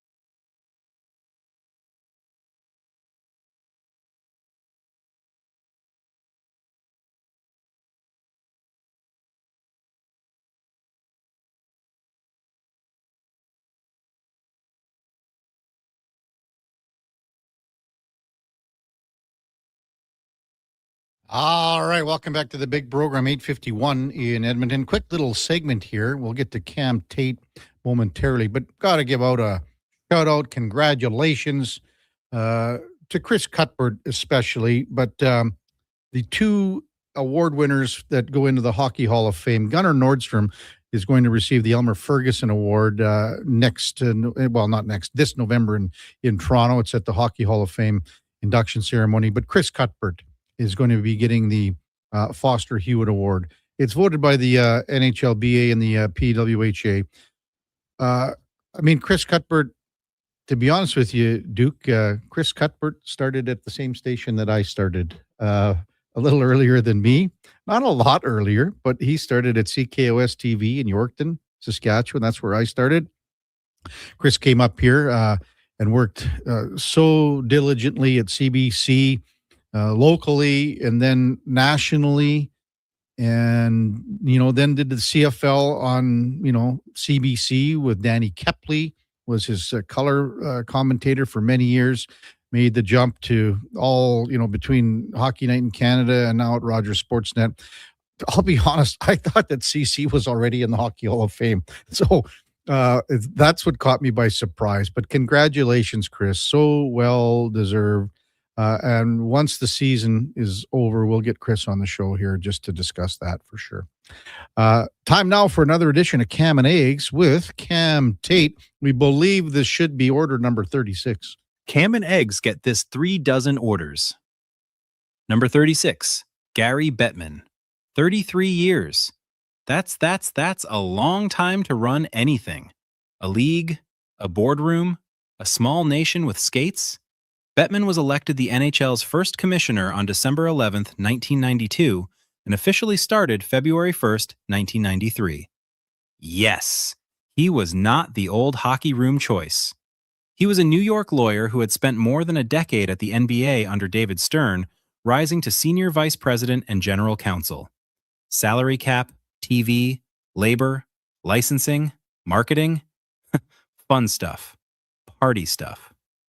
The man pushing hard for him? Bruce McNall, then owner of the Los Angeles Kings and chairman of the NHL Board of Governors. McNall didn't want another NHL president dusting the furniture. No, no, no. He wanted a real commissioner, with real power like the other big leagues. First, he asked Stern to take the job. Stern said no. Sensible. Then Stern pointed him to Bettman. Yes, yes. McNall met Bettman, liked them, and then followed the great Stern Bettman dead, the men that was along to use it Bettman. First one, he asked the man pointed him to Bettman. Stern met Bettman, liked them. The next time he wanted to Bettman, but for though he doesn't like the many other people here, the men that was along to use the Bettman. Stern changed with McNall. One Stern like, did me. Yes, yes, McNall met Bettman. Just another people here. Then changes the man was also given big pressif. Stern, he liked the Bettman. Still be a real stuff, and he met a make. Stern met Bettman is no healthy male. Then he liked the job, which McNall. You met a met has building of it McNall to discover than NDF to these seas. Bettman did not welling to the day, but McNall sliked to get a need. You met it medley make a little bit of mild, so that Bettman did not want thing to get these anything with Mim. You met it more, make sure that he made to do it Bettman. First one. Then changes the man to learn by them. If he was aside of them, he told the matter. Bruce McNall, just colored Bettman, wasn't wait. You met it medley make to slip the next two, the no tempting right. But he was a clear to the Bettman, to do in mild. Number 36. McNall didn't meddle. McNall pointed him in very first 12. Social immediately is called the Bettman is no slightly. Mick knows that the Department of Shote is no hardman. Then met Bettman, liked the brain, liked the business chops, and helped steer the owners toward him. By Palm Beach, the thing was basically ready. Bettman answered questions. The vote was unanimous. 5 minutes. Democracy with nicer napkins. And give Bettman this. The league grew. Revenues went from roughly $400 million to around $6 billion. The NHL expanded from 24 teams to 32. New markets, bigger TV deals, outdoor games, a much more modern business. Also give him the lockouts. 3 of them. One wiped out an entire season. The boos became part of the Stanley Cup presentation, like the anthem, only angrier and wearing jerseys. Relocation fights, hardball leadership. Depending who you ask, decisive or dismissive. Both can be true. That's legal. Now, reports say the NHL has begun formal succession planning, though no official retirement date has been announced. Deputy Commissioner Bill Daley is the obvious name. But maybe call McNall again. He found Bettman once, and look, he's out of jail now. Available is available. Yes? Yes. No. Back later today with the GG man Governor Gregor as we discuss how to mortgage a wheelchair. This is Cam Tate, Sports 1440. Thank you, Tater. 8:57 in the morning right now here on Sports 1440. Man, we're up against it right top of the hour. David Schlemko is going to be in right after the break, our co-host for Cougar Paint and Collision. Before that, time now for a Sports 1440 update brought to you by Sean Cunningham of Remax Real Estate. Get the home team advantage for your next move in the Edmonton area. If you're thinking about buying or selling a home, call or text Sean directly at 780-265-0165. Here is the Duke. The Sports 1440 update.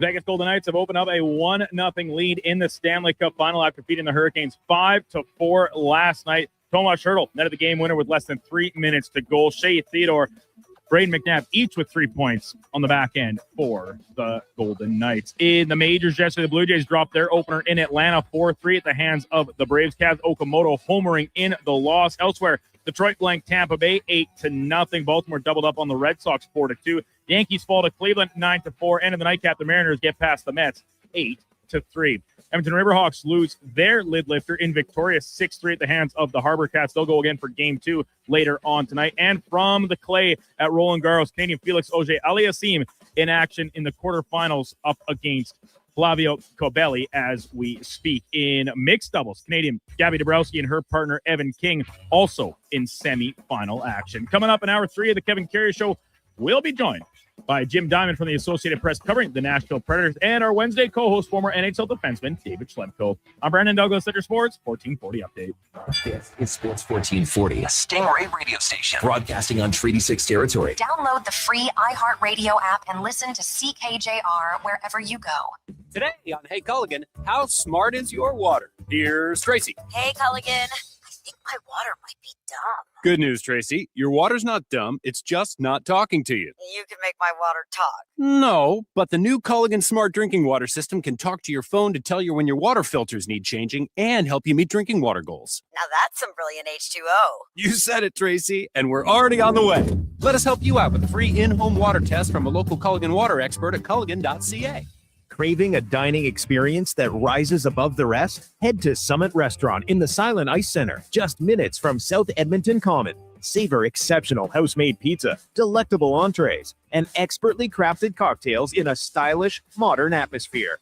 Perfect for a casual meal or a special night out. Summit offers a refined experience where every bite and sip reflects our dedication to quality. Elevate your dining experience. Make Summit Restaurant your destination tonight.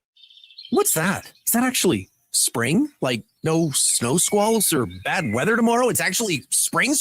Well, GS Construction welcomes the warmer weather because that means we can really get to work. Now, it doesn't matter if there was bad weather. This is our time to shine. But we can't do it without good people to do that work. That's why GS Construction is hiring pipe layers, topmen, and heavy equipment operators. If you want to join a team who loves their work, visit gsconstruction.ca today. You see it? Fusion Promo Marketing can make it. Fusion makes high-quality, memorable promotional products for businesses, sports teams, and corporate events. From vision to reality, get noticed and remembered. Fusion with a Z. Promomarketing.ca. From the first pitch to the final out, catch Toronto Blue Jays baseball games live right here. Don't miss a moment of Blue Jays baseball this season. Sports 1440 is proud to be the home of Blue Jays baseball. I've got some good news. If you've been thinking about a heavy-duty truck, the 2026 Ram 2500 Black Express is now at St. Albert Dodge. You've got 20-inch black aluminum wheels, black Mopar side steps, body color, bumpers and grille, and a Sport Performance hood. Available in all the colors for $68,990. Plus, new this year, Ram's best-in-class 10-year powertrain warranty. Now's the time. Head up the trail and see how easy it is to do business at St. Albert Dodge. I'm good to go. With Mortgages to Go, you'll be good to go. MortgagesToGo.ca says yes when the banks say no. That's why Alberta has trusted Mortgages to Go for over 23 years. If you need cash and have equity in your home, you're approved instantly. Guaranteed. Call 1-888-888-5998. That's 1-888-888-5998. With Mortgages to Go, you'll say, I'm good to go. At Hughes, it's all about getting in and out quick and clean. No cash, no problem. With Hughes' new tap and wash system, all you need is your debit or credit card to get your vehicle sparkling clean. Find us at HughesCarWash.com. Hey, Gary, is that your dad? No, this is Evan, the new sales rep I hired. Oh. First impressions matter, but when hair loss takes over, it can feel like you're not being seen for the maverick you truly are. Hi, I'm Dr. Vance Elliott. At Advanced Hair and Skin Surgery, we know that hair loss is more than just a cosmetic issue. It's personal. Let's discuss all the cutting-edge options available so you can make a great impression every time. Book a free consultation today at drvanceelliott.com.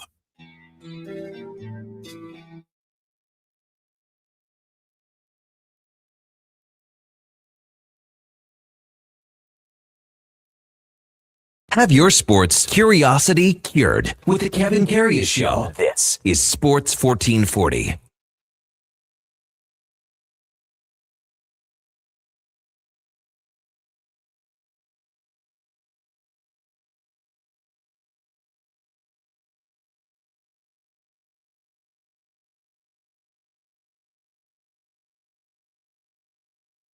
All right, welcome back to the big program, 9:03 in Edmonton. Kevin Karius, Duke of Delburne, Josh Fenwick with you here on a Wednesday morning. It's 9 bells. That means it's time to welcome in our Wednesday co-host, powered by Cougar Paint and Collision, where family service and pride have earned customer trust for decades. Check them out at cougarcollision.com as we welcome in the former NHLer, David Schlemko. Good morning, Schlemmer. Morning, KK. I had lots of texts here. Gene Principe just texted me too about the Cam and eggs being a little scrambled. Oh, I missed it this morning. Scrambled.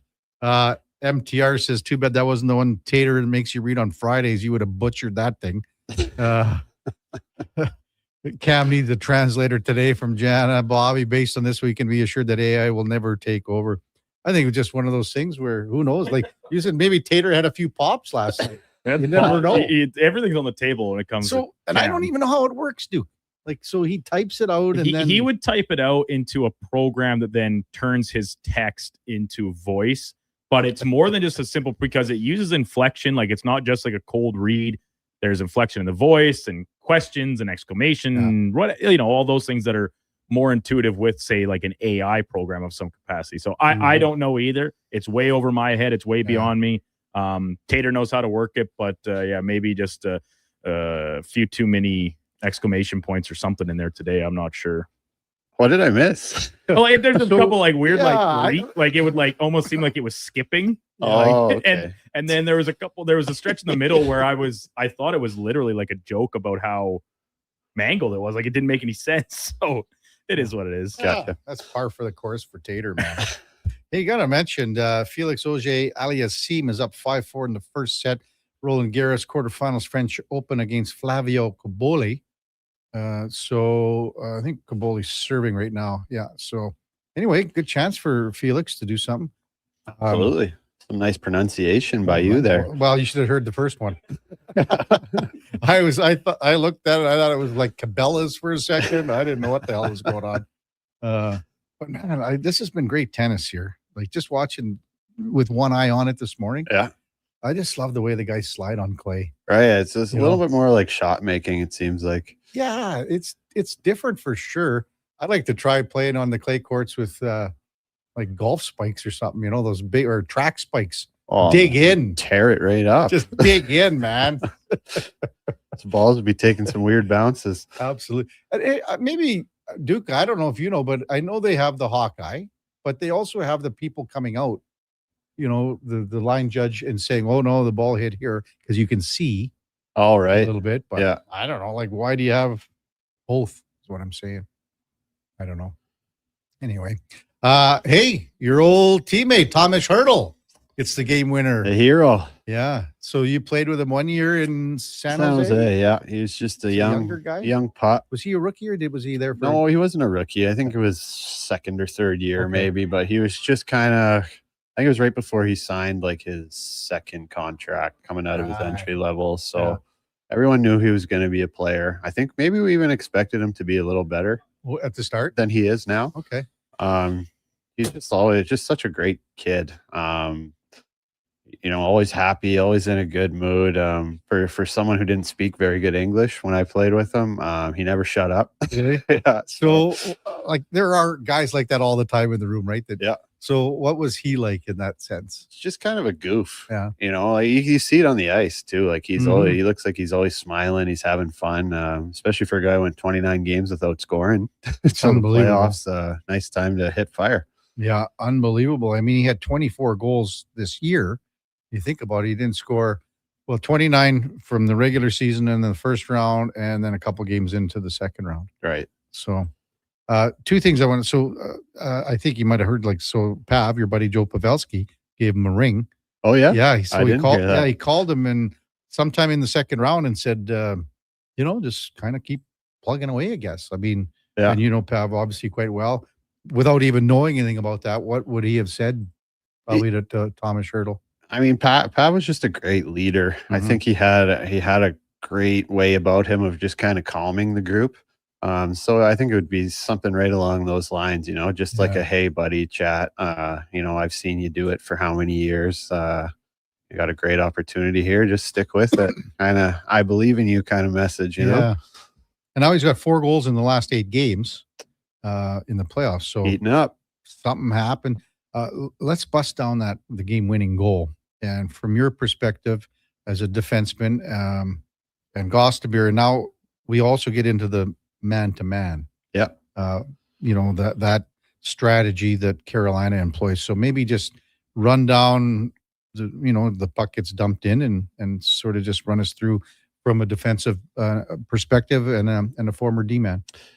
Okay, so for me, and this wasn't mentioned on the broadcast last night, but when you're playing in a man-to-man, that's the risk you take, right? It's getting beat off the wall, beat back to the net. So in most man-on-man systems, you're going to have that weak side winger come back and stop in the house, right? That weak side D-man's kind of the least dangerous option. So you're kind of there if there's a breakdown, right? You're there in support. So what I saw, obviously Gostisbehere, he gets beats, but he's kind of late the whole entire play, right? He's like even behind the net. He's late behind the goal line to reach him. He's late reaching out, kind of whenever Hurdle throws it low or tries to throw the shot or whatever.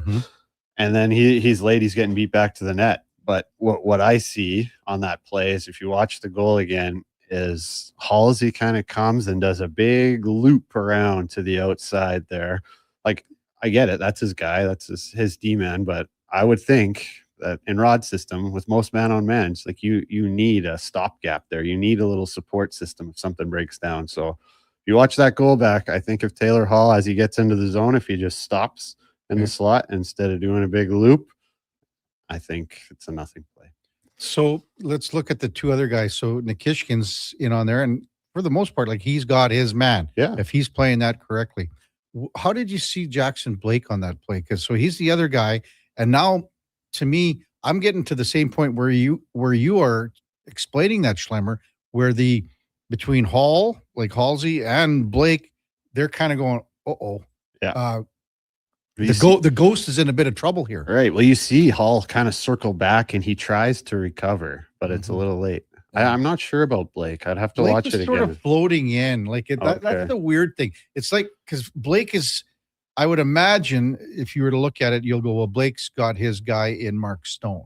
Okay. So Stone's at the other side of So the he's net. the low forward. Yeah, but but when you look at him, it's almost like he's going, oh boy, we're in a little trouble here. All right. So and at what point is it go from we're in trouble, we got to worry about the most dangerous part here? Right. I think as soon as you see that puck come into the slot, you're going to break structure and just try to desperately block the shot, right? Right.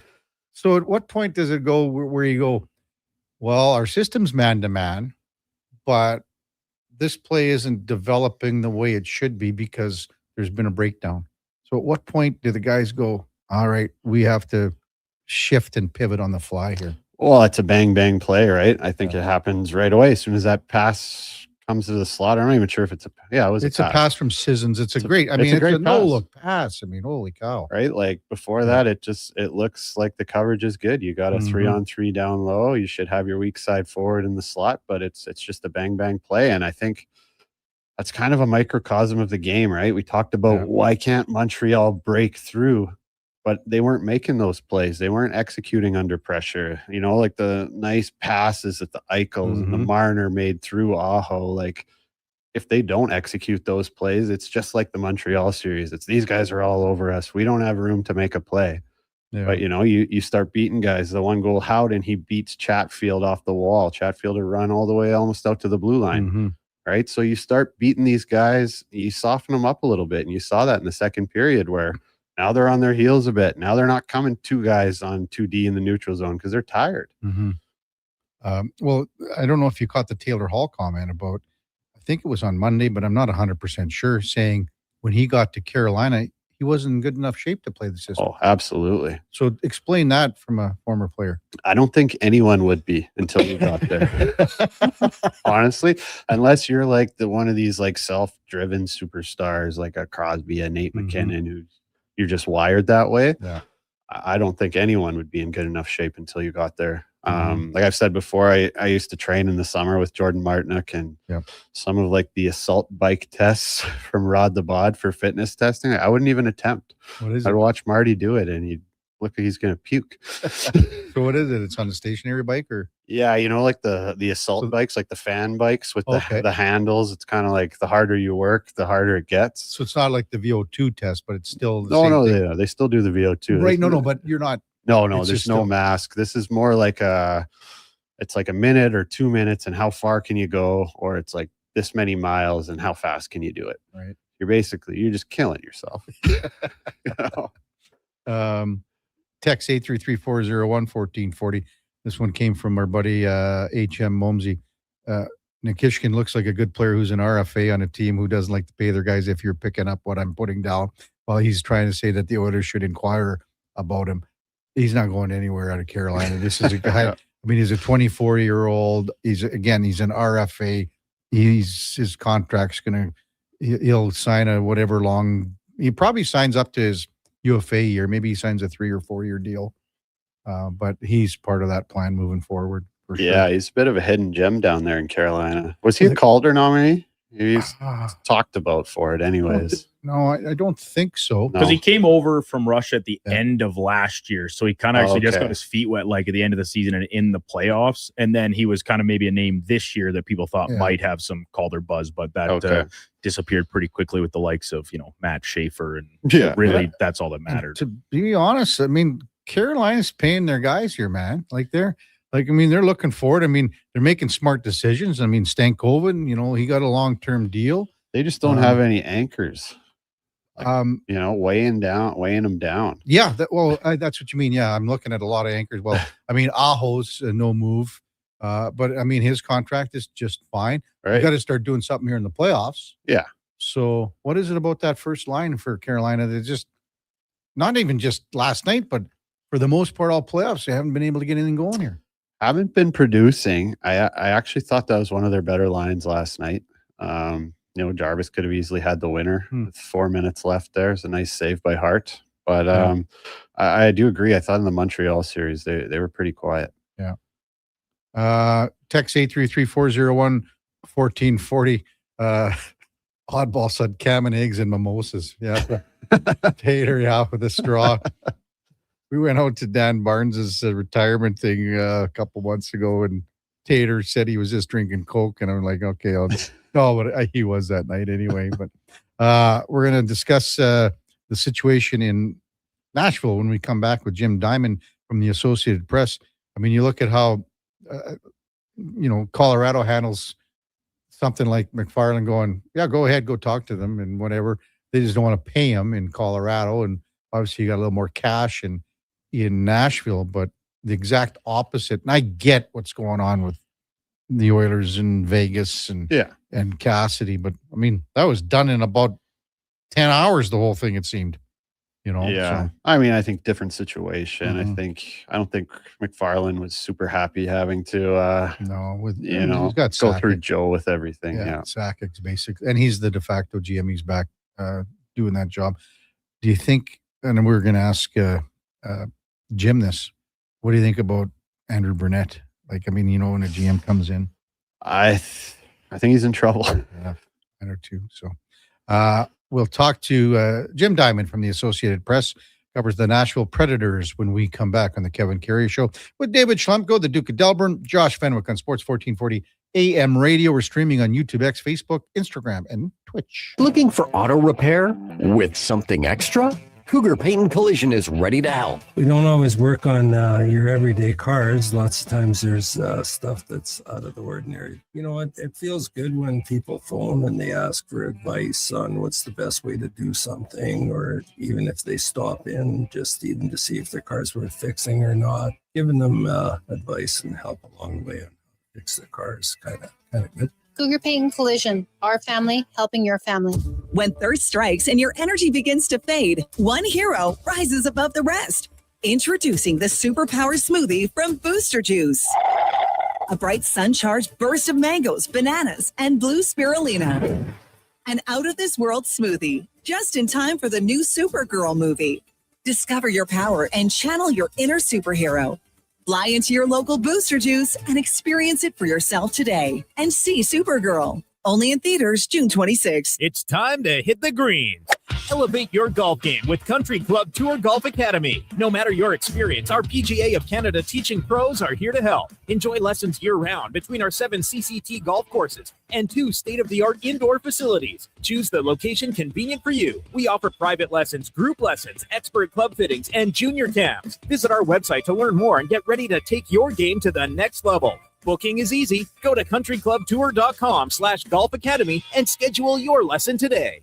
Hey, sports fans, we've got a clear choice for you. At Crystal Glass, we provide customers with the perfect glass for any job. From home to auto and even commercial, installation or repairs, we're your team. Call 310-GLASS or visit crystalglass.ca. Crystal Glass. For over 60 years, the folks at Diablo Boots have been selling the best Canadian-made boots. Handcrafted in Winnipeg, Canada West makes the best quality cowboy, biker, and work boots for Diablo Boots with replaceable soles and heels. Why buy cheaper quality like Area Adjusted and Red Wing made in China when Canadian made is better? Support Canada's workers and Diablo Boots for the best boots. So save on boots by Save On Foods. That's Diablo Boots, 3340 Gateway Boulevard on the east side of Save On Foods. Canada West and Diablo Boots, the 2 best names in the boots business.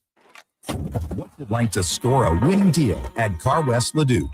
Like raising the cup in your hometown on your birthday. Feel it now at Car West Leduc. Experience a vast, uncompromising selection of top-quality used vehicles with no extra fees. Trucks, sedans, vans, SUVs, and more. Backed by family-run service and top dealer ratings on Google. So when the final siren goes, you go home with a deal you'll never forget. Car West Leduc, 6514 Sparrow Drive, Leduc, or at carwestautosales.com.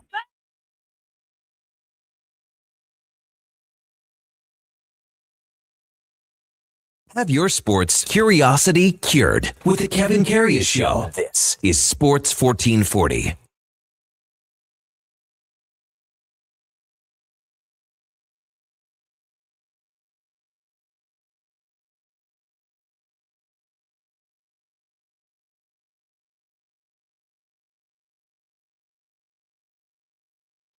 All right, welcome back to the big program, 920 in Edmonton.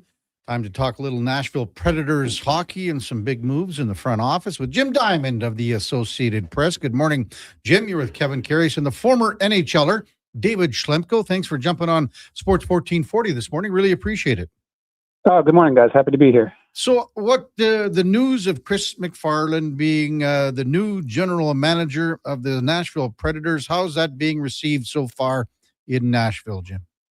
I think it's a hit. He does have a pretty strong track record, and I think a lot of Predators fans and people around were wondering if this was going to be an internal hire, and people were kind of dreading that since the two general managers previous to McFarland, were inside. David Poyle, excuse me, and then Barry Trotz. So I think people are ready for a fresh start in Nashville, and they think it's probably best that there's somebody from the outside who can bring it in and do that. Yeah. So I guess what are some of the first moves you see McFarland making?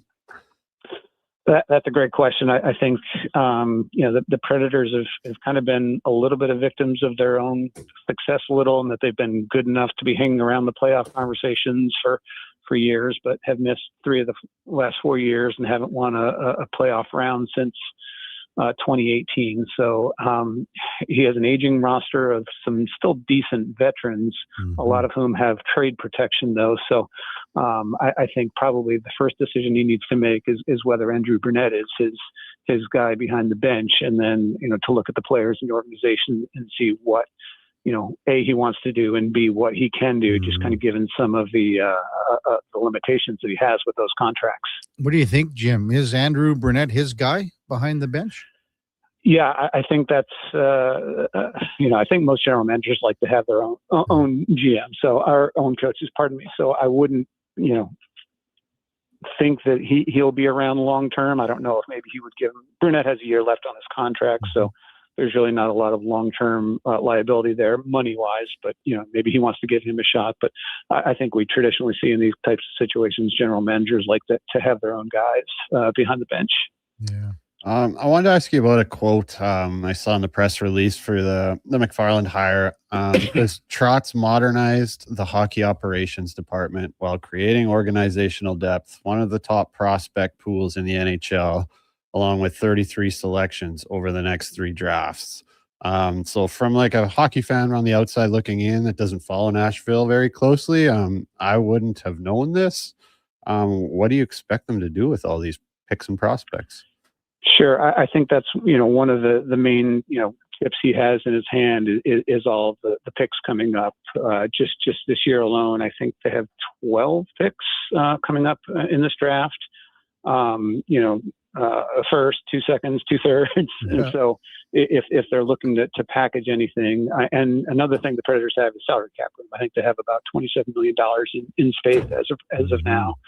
So if maybe they're looking to land somebody in a trade, they can even take on a bad contract or something from another team to sweeten that deal in addition to the compensation with picks. But just what's been going on here hasn't been working. So to have somebody new at the helm, there's probably a lot of reasons he took this job. One of which is he does have some flexibility with money and with draft picks, and the ability to hopefully change the dynamic of this team and this organization that's been frankly kind of stale for quite a while.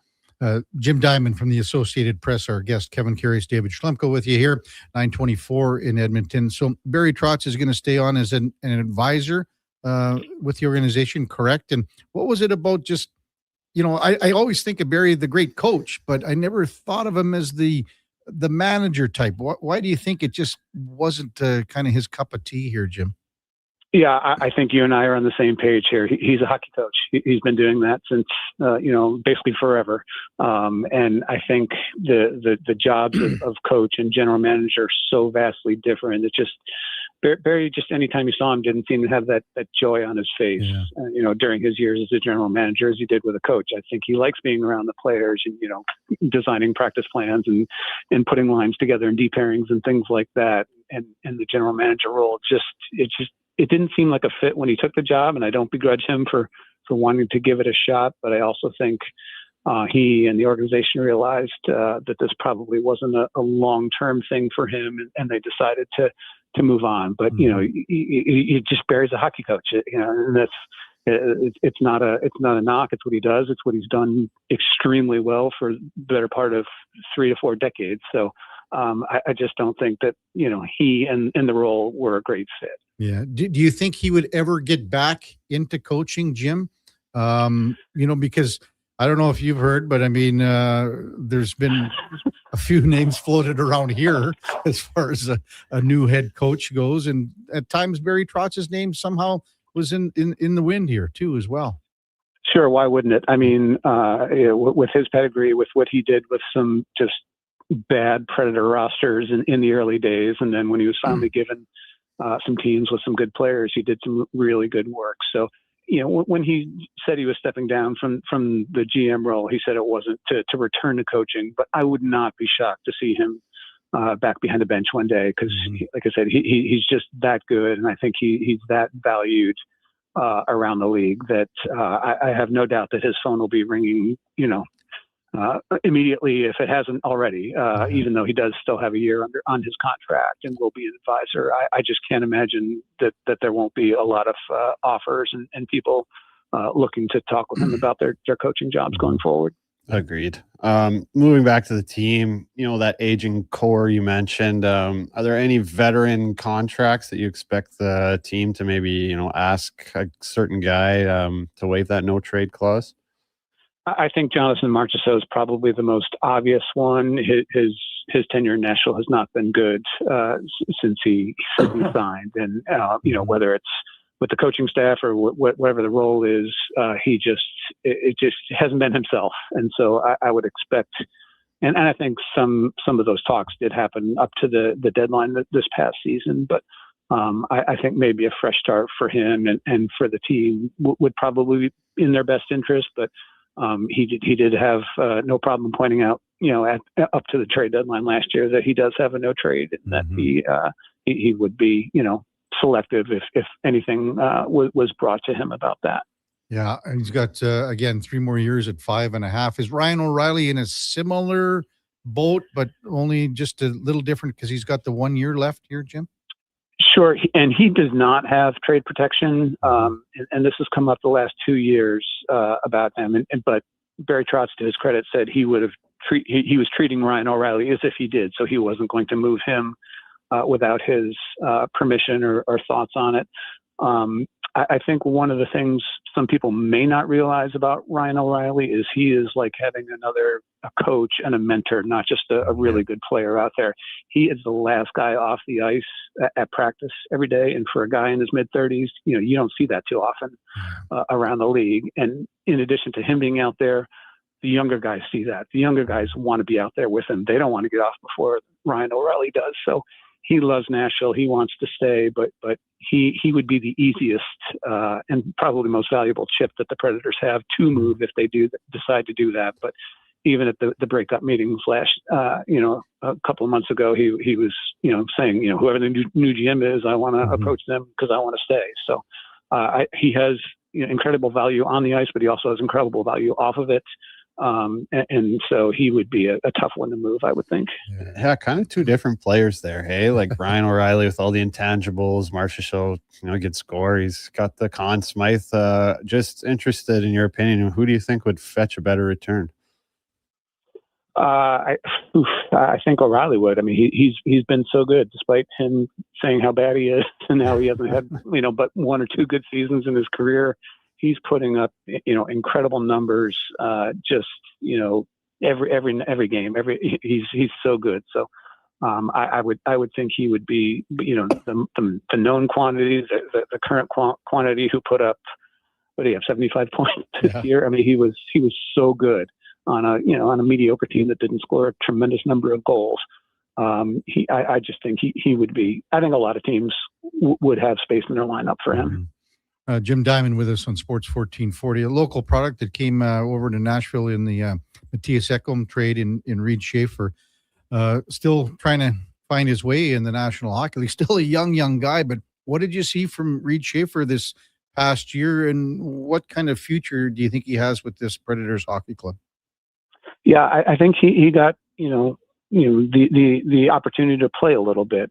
He played about half the games here, this past season. And, I think it was kind of, hey, we need to see what we have because, kind of an unknown quantity for sure. But he seemed to fit in well, played a tough, hard game. I know he's an Edmonton kid and played his junior hockey there. So obviously people there are very familiar with him, but I think he got some good experience and kind of, we all know that year 1 to year 2 is probably the biggest jump for anyone in their career is now that they've had an opportunity in the league. What do they do with it going forward? How do they improve? And again, he's going to be auditioning for a new general manager as well. So it will be interesting to see, but I think they like what they saw out of him, and we'll see kind of what the plan is for him, with the team, depending on what the makeup of it is.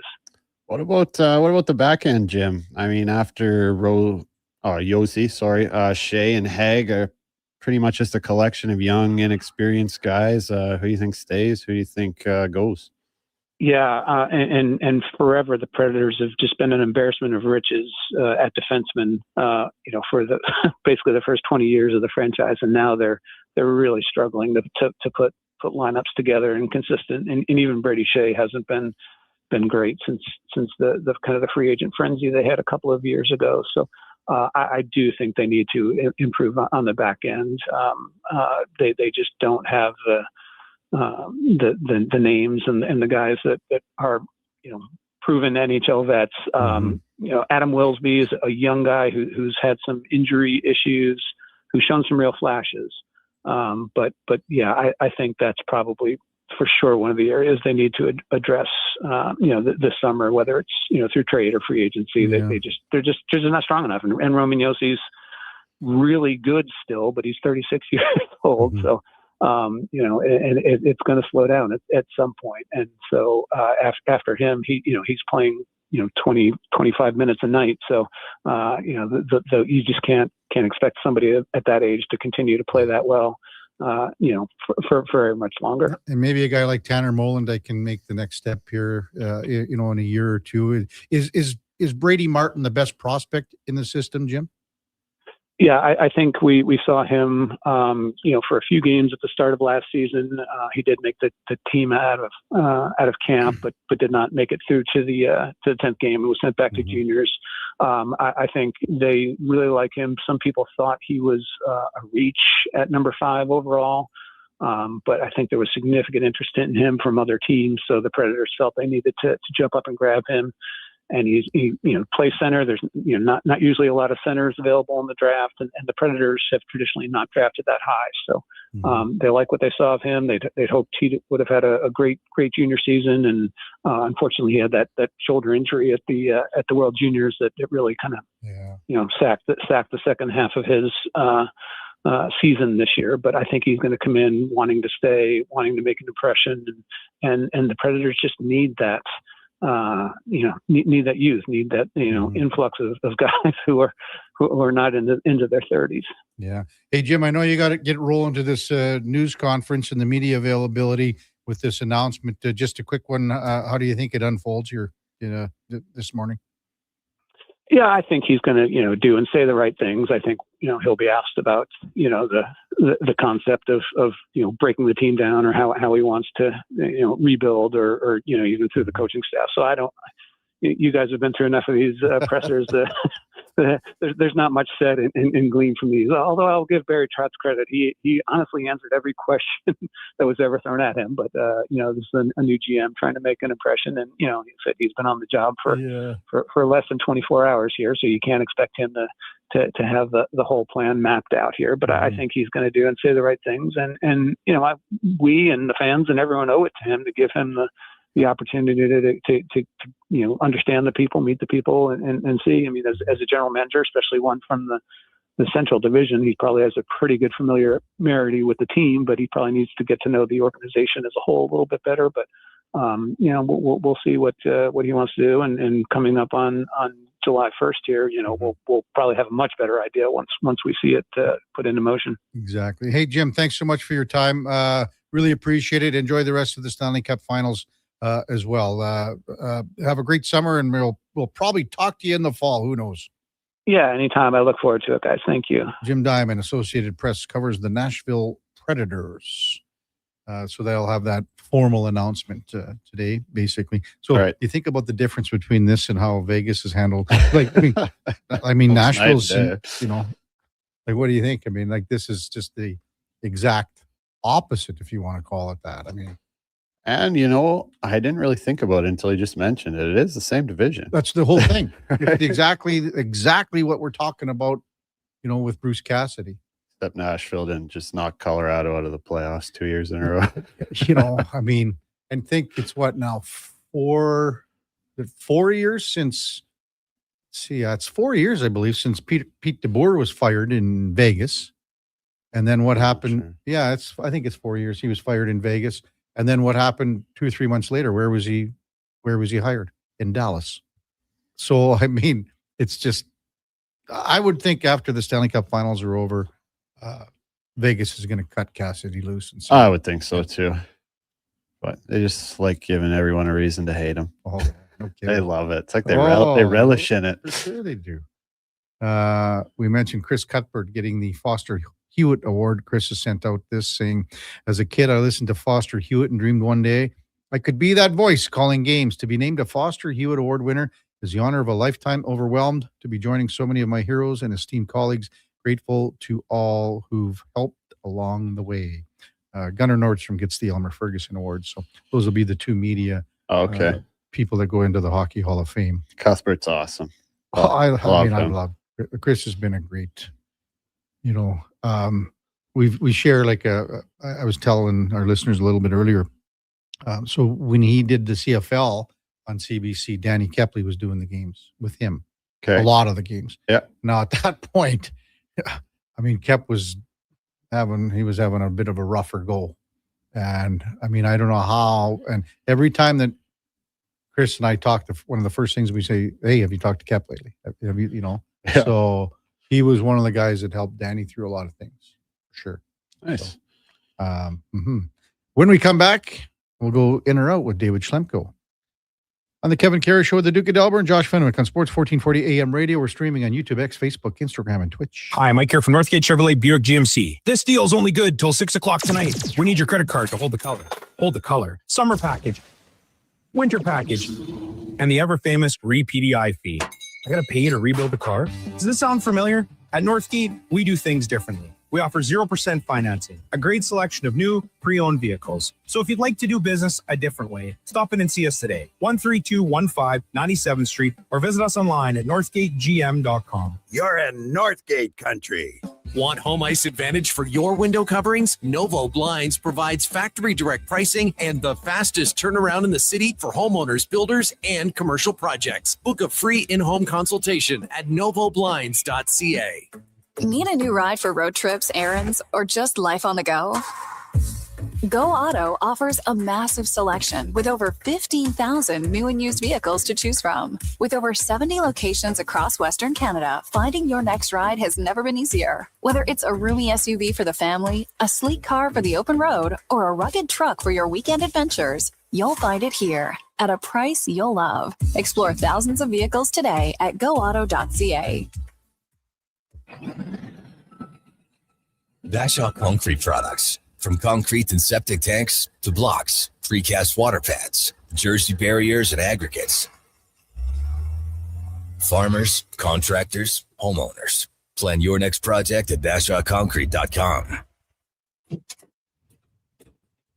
Family owned, over 60 years pouring. Bashaw Concrete Products. Once again, start here. BashawConcrete.com. Hi, it's Jason McCoy. You know, music's given me a lot of great moments, but nothing means more than time with my dad. When he was diagnosed with prostate cancer, a simple PSA blood test was key in detecting it early, and we got more years, more laughs, and more memories. Guys, it's a quick test that just might end up saving your life. Join the Princess Auto Motorcycle Ride for Dad in Edmonton, Saturday, June 13th. Register or donate at ridefordad.ca. From the first pitch to the final out, catch Toronto Blue Jays baseball games live right here. Don't miss a moment of Blue Jays baseball this season. Sports 1440 is proud to be the home of Blue Jays baseball. All the protection you want, none of the weight. Introducing Timberland Pro's Boondock Ultra Light Work Boots, the lightest Boondock yet, with the Timberland durability you expect. Conquer long shifts, move faster, and work safer with all-day comfort in a lightweight package. Find your Boondock Ultralights now at all 3 of our Edmonton job site workwear locations and online at jobsiteworkwear.ca. Job site workwear, tough different tough jobs.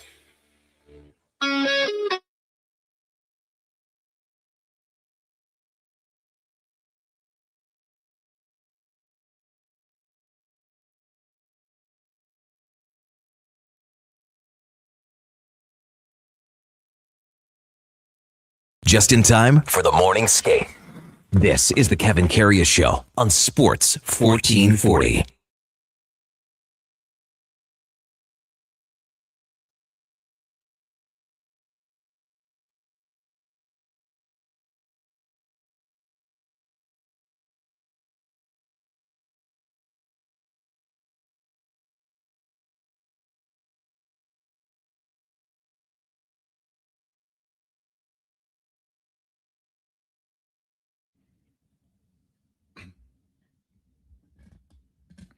All right, welcome back to the big program, 9:42 in Edmonton. Boy, we got a hell of a tennis match going on right now at the French Open. Roland Garros, Felix Auger-Aliassime won the first set 6-4 up against Flavio Cobolli.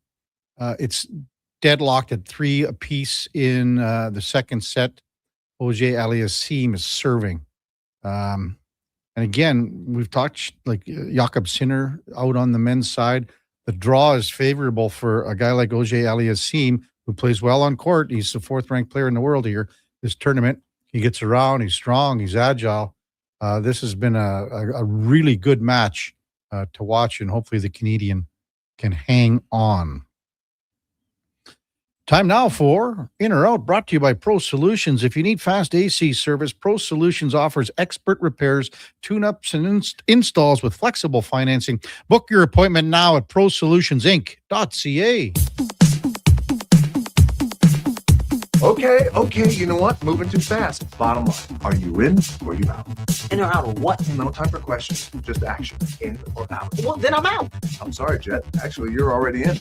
Are you in or are you out? On Sports 1440. I thought you would go, I'm in, Bob. We would have had a really cool moment, but you kind of ruined the whole thing. All right, Duke. Letterbuck. Stanley Cup final getting underway last night, and it's Vegas taking it game 1 back and forth affair, 5-4 the final over the Carolina Hurricanes. Lots of standout performances.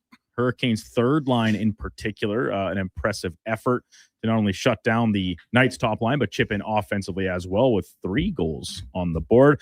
I'm sorry, I picked the Canes to win this series. I still believe they're very capable of doing so, but based on kind of what we've seen throughout the course of these playoffs, the point production has not been there for this top unit of Sebastian Aho, Andrei Svechnikov, and Seth Jarvis. And I don't think the Hurricanes can win this series. In fact, they cannot win this series without tangible score sheet contributions from that trio. Hard to argue with that one, buddy. Yeah. First line in the Stanley Cup final, they're going to have to find a way to produce, right? One way or another. I'm with you, Duke. I picked Carolina, obviously a little bit biased for my buddy Marty, but I just like the way they play. And honestly, the thing that worries me more about than the top line not scoring is just the fact that the game was so even last night. Like you expected Carolina to come out and have that push at home. I just didn't expect Vegas to kind of push back after one period, and I think they've got to dictate the game. They've got to force Vegas into playing their style. They've got to tilt the ice a little bit, because if it's even and back and forth like it was in game 1, I think Vegas just has way more game breakers. How these guys can be like, they're not even in their top 5 scoring on their own team, which is insane. And I know they've played less games and stuff like that, but it just makes absolutely no sense to me. So I'm going to be in, obviously, with this one too, Duke. We touched on it at the top of the show. Here's a question for you, Schlemmer, from a coaching standpoint. If you were Rod Brindamore, would you say, you know what, we're going to go head to head with you guys against Eichel tonight. What would you do? What would you say? Is that a stupid move, smart move? Would it get these guys going? I mean, I don't know. I think you have to know your players. Is Aho the kind of guy that you want to challenge like that, and that's going to bring the best of him out of him? I don't really know. I mean, some European guys are like that. I would say that like most aren't. Yeah. So It's a dangerous game to play, maybe. maybe I'm not really sure. I think it kind of depends on the personalities a little bit. And as a coach, you'd be going, well, why? I'm be stupid to do that because the Stahl line just outplayed the Eichel line in game one. But if it's about getting these guys going, yeah, I don't know. Like, I mean, I just brought it up just for, and giggles, just because they have done not just last night. I don't know. You kind of thought that they had some chances. I saw that Jarvis. Yeah, that was a good save by Carter. That was a good look, but it's not enough, right? You're right. They should be carrying the play out there. Yeah. I'll kind of take Kevin's maybe one step further. His counter question. Your second line has been your best line all playoffs. It's leading your team in scoring. The third line, you saw what they did in game one. Your fourth line is your fourth line. Is there any point where you entertain the notion of juggling the combinations, whether it be swapping Ehlers for Svechnikov, or Jarvis can play all three positions? You drop him down to the third line because he's certainly capable of checking alongside the likes of Stahl and Martinook. Do you cross that bridge, or is that a more break glass in case of emergency things? Say you go down 2-0 or you get down in game 2 at some point. For me, that's an in-game switch. Yeah. For me, that's an in-game, not to start the game. For especially me, game 2. For me, watching Carolina, I don't think there's any panic here, right? No, that's just the second game they've lost. I'm sure there's things from their game that they want to clean up, and from watching them all year, like they're a team that believes that if they play their game, that's going to be good 100%. Enough, right? Yeah. Yeah, I would agree wholeheartedly. And I'm with you, Kev. I'm not making that change, certainly to start. But if all of a sudden you're down 2-0 going to Vegas, or you find yourself down by a goal or two or more, who knows, like partway through game number 2, then all of a sudden are you starting to get a little bit more, okay, we need to make significant changes, tangible changes in the way that you're not going to change the way you play because that's ingrained in you. But what's your other option? All right, swap out some players on lines and try different combinations as a potential possibility. Yeah. I mean, 8 points, 7 points, and 7 points between the three of them. And I know they've played less games and stuff, but still, it's not enough. I mean, I don't think they changed their game much. They were super aggressive. They got bit a few times on it. Yesterday, during his media availability, Commissioner Gary Bettman revealed the new format for the NHL's All-Star Weekend for 2027. Almost a little bit of a forgotten element of the NHL season with the Four Nation face-off and Olympics the past couple of seasons, but everybody's favorite weekend of the calendar is back for this coming January. A 3-on-3 tournament with players representing their nations, Canada, United States, Finland, Sweden, and then a 5th rest of world team. Skills competition on the Friday that is all going to be players under the age of 25 is what we're going to see. I'm sorry, I don't like it. I think this is not a good format for the All-Star game. And hold back your comments, but like, it's the All-Star game. It sucks anyway. What does it matter? But the national element, I don't think that's the way to go with this type of event. I have just one question, Duke. So if you have Canada, U.S., Finland, Sweden, that's 4, and the rest of the world, which Russia is going to be in there. Yes. That's 5. So 5 teams, right? Yeah. So what is the... They'll probably play some sort of like little mini round robin, and then... I'm sure the players will love that. I'm sure they'll love it if it's in Vegas or Miami or... What's in Long Island, isn't it? Oh yeah, that'll be great in January, I'm sure. I don't know, Duke. I'm out on this one. Really? I kind of like it. I mean, I hate the All-Star game. It's so painful to watch. Like, guys don't even want to be there. Guys skip it all the time. So I'm not surprised to see this after the success of the Four Nations. The skills comp as well. Why not have the young kids in there that want to be there and show off? All the older guys don't even want to be a part of it anyway. My only thing about this route, we already know how you need the representation. Like, each team has to send at least one player, right? That's been forever. That's how they do it. How are you going to ensure you have enough players from each country to make balanced teams? And I don't mean balanced as in like skill-wise. That's whatever. There's great players from every country. But numbers-wise, how many guys are you taking? So you're thinking that this is going to cause guys that would have been picked to not be picked, and Right, and vice and a lot of this boils back to what you said. Like, none of the players care. Mm-hmm. Like, are there bonuses for making the All-Star game in contracts? Maybe, but I think it's more likely to like finish an award balloting or the actual first team at the end of the season All-Star nod or all team nods, whatever they call it, as opposed to the in-season All-Star game. Nobody cares. But if, all of a sudden you're like, oh crap, we need to take another Finnish player. We can't take another Canadian or American just to make the numbers work. We'll put it this way though. Who do you think is going to watch more, like the international tournament or the terrible All-Star game? I think it's going to be the same no matter what. You think so? I do. Oh, I think more people are going to watch the international tourney. I would anyways, and I wouldn't watch the All-Star game. I'm Duke, what you said about not caring about it. So that's what that's where you're at. Unfortunately. So that's it. Next year, we're taking the show on the road in January. We're going to Long Island for All-Star weekend. I wouldn't mind that. Let's do that. Really? Yeah, why not? Well, you'd have to watch the game. You'd have to go. Oh, no, I'd totally fake it. Yeah. You'd be go hanging out at some pizza joint on Long Island instead, just getting ripped. Be double fisting in the crowd. Why not?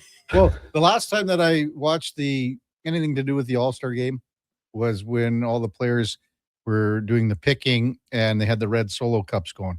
Oh, jeez. And by the time that the guys were picked at the end, they were just so bombed. They ran out of booze. That's I don't know if it was the same year or one of the other. Like, I thought the draft format was awesome. I thought that is easily the best version of the All-Star game that I've seen in my lifetime.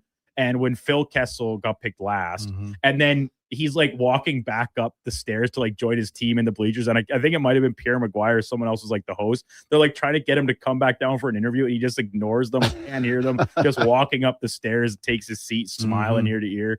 Like, those are great moments. Like, humanize the guys a little bit, make them more personable. So we know how robotic the hockey player stereotype is. And it's changing a little bit with some of the younger generation, but still. So I don't know. I just can't see this working as well as maybe we want it to. There'll probably be a new idea next year. Well, the next year we'll have the World Cup back. Yeah. So all right. And then 2029 we'll have to think of something else, Schlemmer, which if this is only how often we have to see an All-Star weekend, I think we can live with that. Nashville Predators, we just had Jim Diamond on talking about it. They have their new general manager, Chris McFarland, poached from the Colorado Avalanche, where he held the exact same position. Just the way this shook down, I don't think the Avalanche were ever really too concerned about this, and I think they are going to be just fine moving forward. I don't see them making a move. I think I don't know if it is an interim tag or what, but I think with Joe Sakic back at the helm as general manager, where he kind of had the final say on every decision as the Poho anyway, I think they're just going to be all right. I'm probably in here. Yeah, I think he was calling the shots on pretty well everything here anyway, as it was. So, and, Frank said it yesterday, Colorado's notoriously cheap, so McFarland got a better contract. And they were just fine to let him go. It happened in 10 hours. Right. So I think, as you said, Duke Sakic is pulling the strings anyway. So, yeah, I could pretty much just echo that. Yeah. I think if anything, Joe's just got a little bit more work to do now. He can't just say yes or no. Yeah, not as much yet. His thumbs up. Chris McFarland walks into his office with this big parcel of papers and breakdown reports, and he just gives it thumbs up or thumbs down, one of the two. That's it. Funny. So yeah, we talked about it with Frank, and we talked about it on Fantasy Frenzy yesterday too, Kevin. The owner of the Colorado Avalanche is Stan Kroenke. Yeah. He also owns the Denver Nuggets, the Los Angeles Rams, Colorado Rapids of the MLS, Colorado Mammoth of the NLL, and Arsenal FC in the Premier League. Wow. His net worth is $26.8 billion. That's insane. That's quite a portfolio of teams. And you're pinching pennies on how much you pay a general manager of an NHL team? How do you think he got rich? That's exactly what Connor and I said yesterday. Is like, I guess you don't get that rich by spending money. I wouldn't exactly describe this as willy-nilly. It's one of your assets and trying to keep it operating at its current very high functioning level, but to each their own. But here's the thing. They got problems, man. Like the Avalanche, they got a lot of problems. They don't have a lot of cap space, and McCarr's coming up here in a year. Yeah. And they got Nichushkin making 6.5. Yeah, they got a few little problems coming up They here. still got Kadri on the books for 3 more years at 5'6". Natchez goes up to 11.5 this year. Deserving though. Yeah. Hey, I get all that. But right now, they got under $3 million in projected cap space for next year. And then the following year, there's not a whole hell of a lot of movement besides Lehkonen. Colton Ross comes off the books. So there's a little bit to deal with there with Makar, whose salary is darn near going to double. Oh, yeah. What do you think he gets? Well, it depends. He'll be a 28-year-old defenseman. He might as well sign the 8-year. Sorry, he could sign 8-year on July 1, but after that, he's screwed. It's only 7. Only goes down to 7. Right. So maybe they do that. 8 times. I think he's the same number as Kaprizov. So 15, 16, 17. 17. Is that what Kaprizov is? 17. I don't And know. he might even be higher.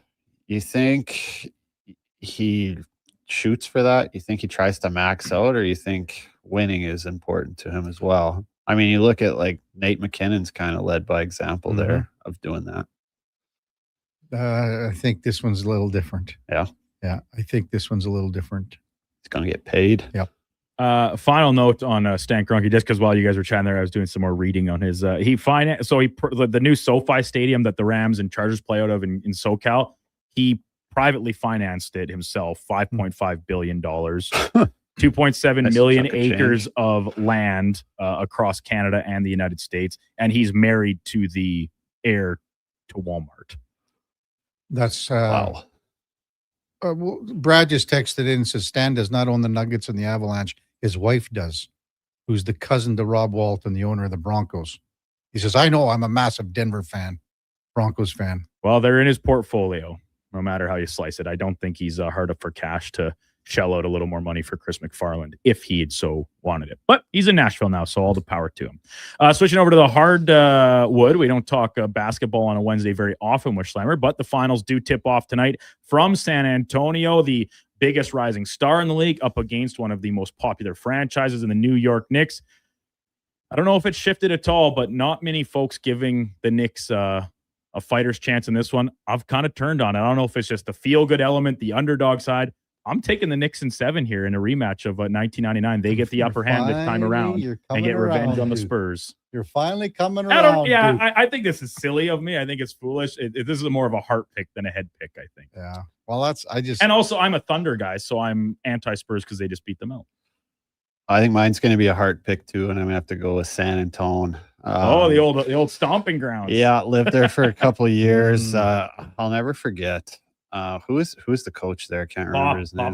Popovich. So it was like one of the first days of training camp, and the Pop comes in and talks to our whole team, and goes on and on about the legendary Spurs and how they've built this big winning culture and how awesome it was. And then I'm pretty sure the Rampage went and lost like 16 of their first 17 games.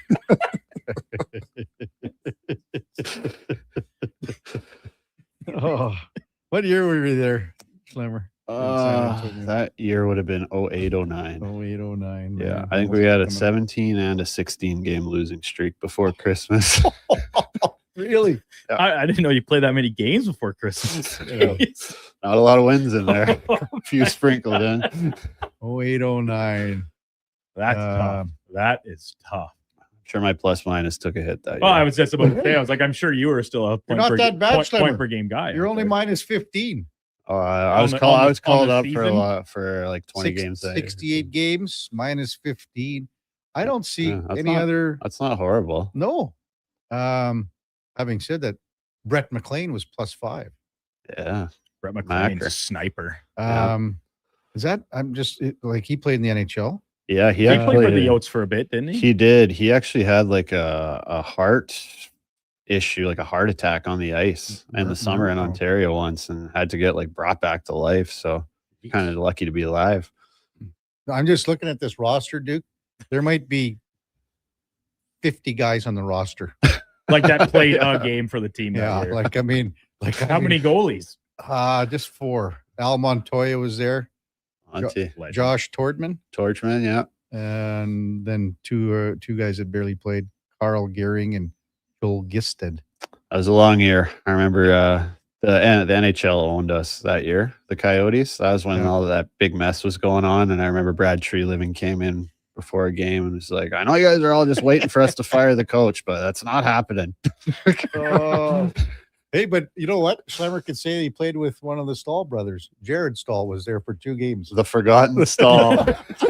And you know what's actually crazy? I remember this was what it would have been right after Jordan was drafted, and because he was the 3rd youngest, right? Yeah. And this was, I was reading like every hockey news cover to cover showing up at my doorstep, the mailbox every week. There was like all the hype that Jared Stahl was actually going to be the best. Yeah, he was a high pick. Of the 4. Did he play in Sudbury in junior, or was that did they all play there? I think he did too. I remember when I was there, he came up kind of like after the season, after junior or whatever, and kind of played like 5-10 games at the end. Right. I'm just trying to put 2 and 2 together. Schlemmer, was Sean Sullivan your D partner? No. So we play the power play a little bit together. Okay. Good Boston guy. Yeah. Schlemmer was a 21-year-old Edmontonian on that team. That's funny. So where did you land on the finals? We took a good tangent. They're back to hockey. Yeah, I'm rolling as usual. So you're on the Spurs. Sorry you're on about the that. No, that's good. That's a great story. Let's go Spurs in 6. Spurs in 6. Kevin, what about you? Oh, I'm going Knicks. And you said 7, but I'll just say Knicks in 6. So on home court. And they win it at MSG. And a place that'd be pretty sick. Wild. I went to a Knicks game in MSG once, and it was unreal. Sitting courtside? No, I was in a suite. One of my neighbors in New Jersey had tickets, so that's pretty cool. Yeah, it was awesome. Yeah, I think totally different atmosphere. I than think hockey, that's definitely a bucket list item to go see the Knicks play at the Garden. Last time there was this big of a game, I don't know. I think it was in New York when the game was played. It was June 17th, 1994. Well, the day. Yeah. Well, was that the OJ day? The OJ chase. They were playing Houston in the Eastern Conference final. Yeah, it was quite the day overall in sports. There was a number of things going on. Oh, yeah. Finally, this day, 1967, Aretha Franklin's Respect, a hit song going number 1 on the charts. One of the most recognizable tunes, I think, in probably the history of music. Actually, a cover of Otis Redding's original take on the song. That I did not know, and maybe I'm in the minority there. But lots of really popular songs that we know are, in fact, covers of previously recorded versions. I think the best that outdid the original, Johnny Cash's take on Hurt, originally by the 9 Inch Nails. Well, Schlemmer, what do you think?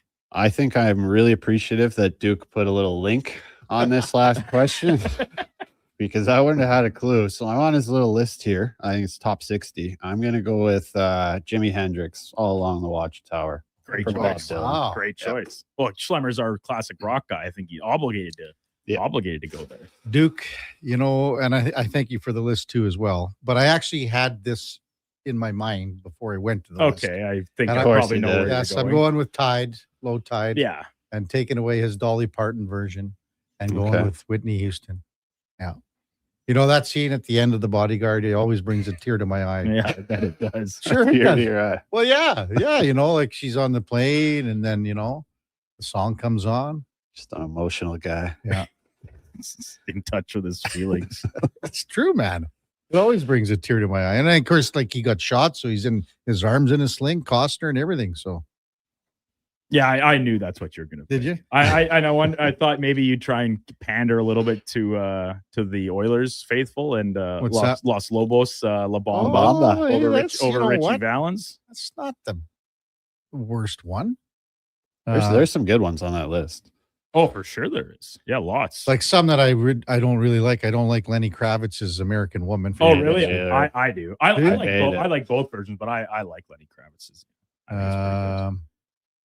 I don't know. Yeah, this is a really good list, Duke. I don't know.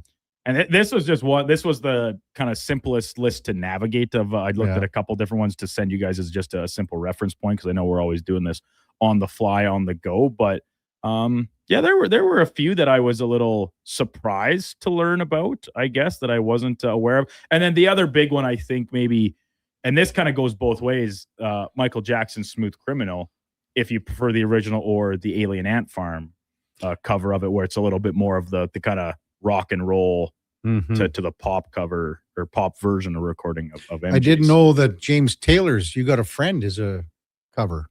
Oh, man, That's on this list too. That's I a missed good that one. Yeah, that is a good one. Apparently, the White Stripes did a version of Jolene. People just love ripping off Dolly Parton, I guess. I remember the Dolly Parton interview when she was asked about Whitney Houston doing, "I Will Always Love You," and she thought of it. She goes, "I love it every time I hear it on the radio because all I see is dollar signs." That's great. Yeah, great. Yeah, great response. On this list was La Bamba, Richie Valens, Los Lobos at number 22. Duke. Okay, so good stuff. That's In or Out. Brought to you by Pro Solutions. If you need fast AC service, they're the people to see. Check them out at prosolutionsinc.ca. Quick little segment coming up in the 10 o'clock hour. Then we'll check in with Johnny Lazarus from the Daily Face-Off. He's a New York guy. Man, he's got to be fired up for this Knicks and Spurs series for sure. Before that, time now for a Sports 1440 update brought to you by All-Star Construction. They shape and build Edmonton communities, specializing in underground utilities like power, gas, telecommunications, and street lighting. That's All-Star Construction. Here is the Duke. This is a Sports 1440 update.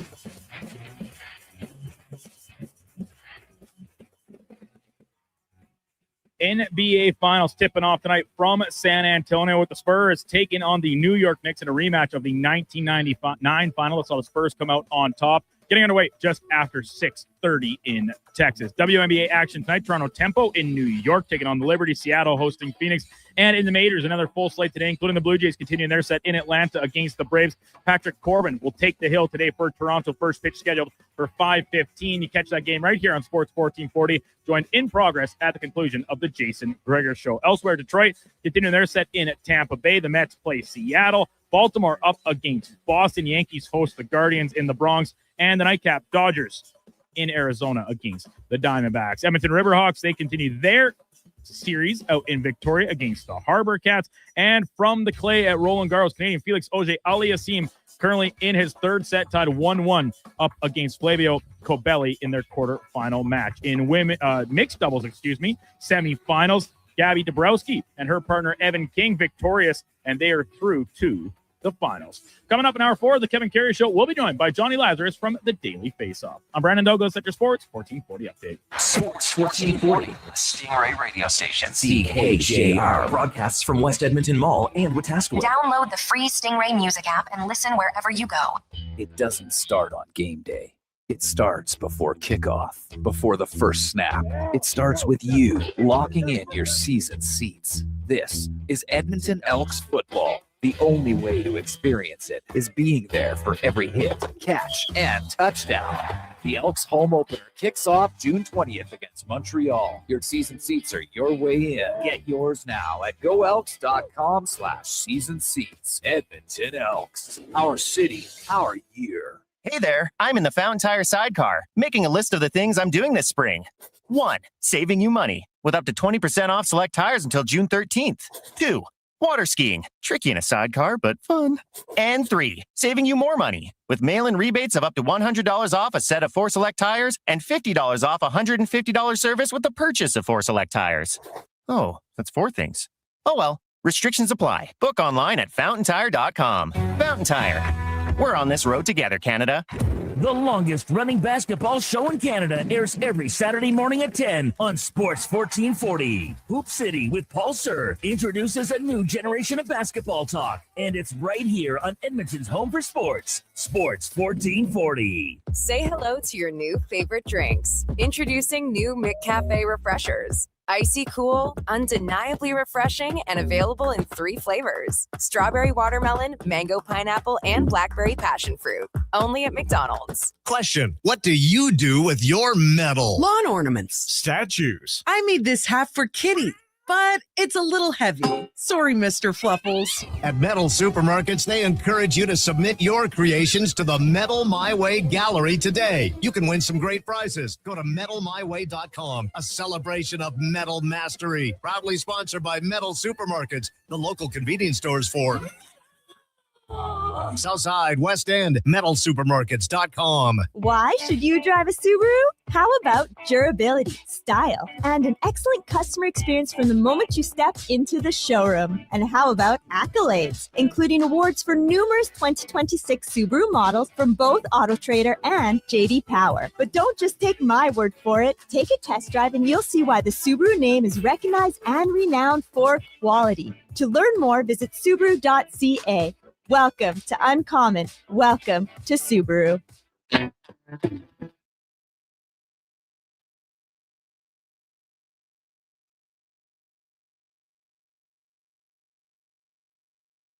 Have your sports curiosity cured with the Kevin Karius Show. This is Sports 1440.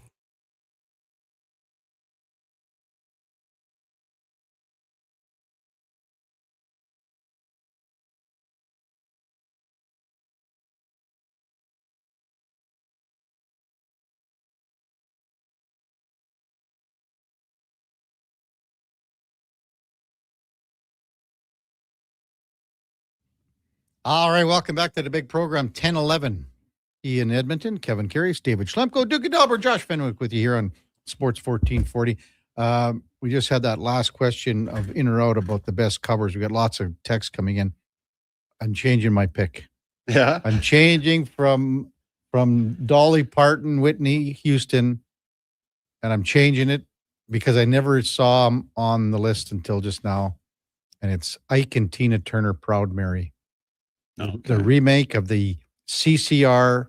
And if you ever seen that movie, a Tina Turner movie, whatever it's called, I can't remember. No. It's not Simply the Best, is it? Wasn't that the name of the doc?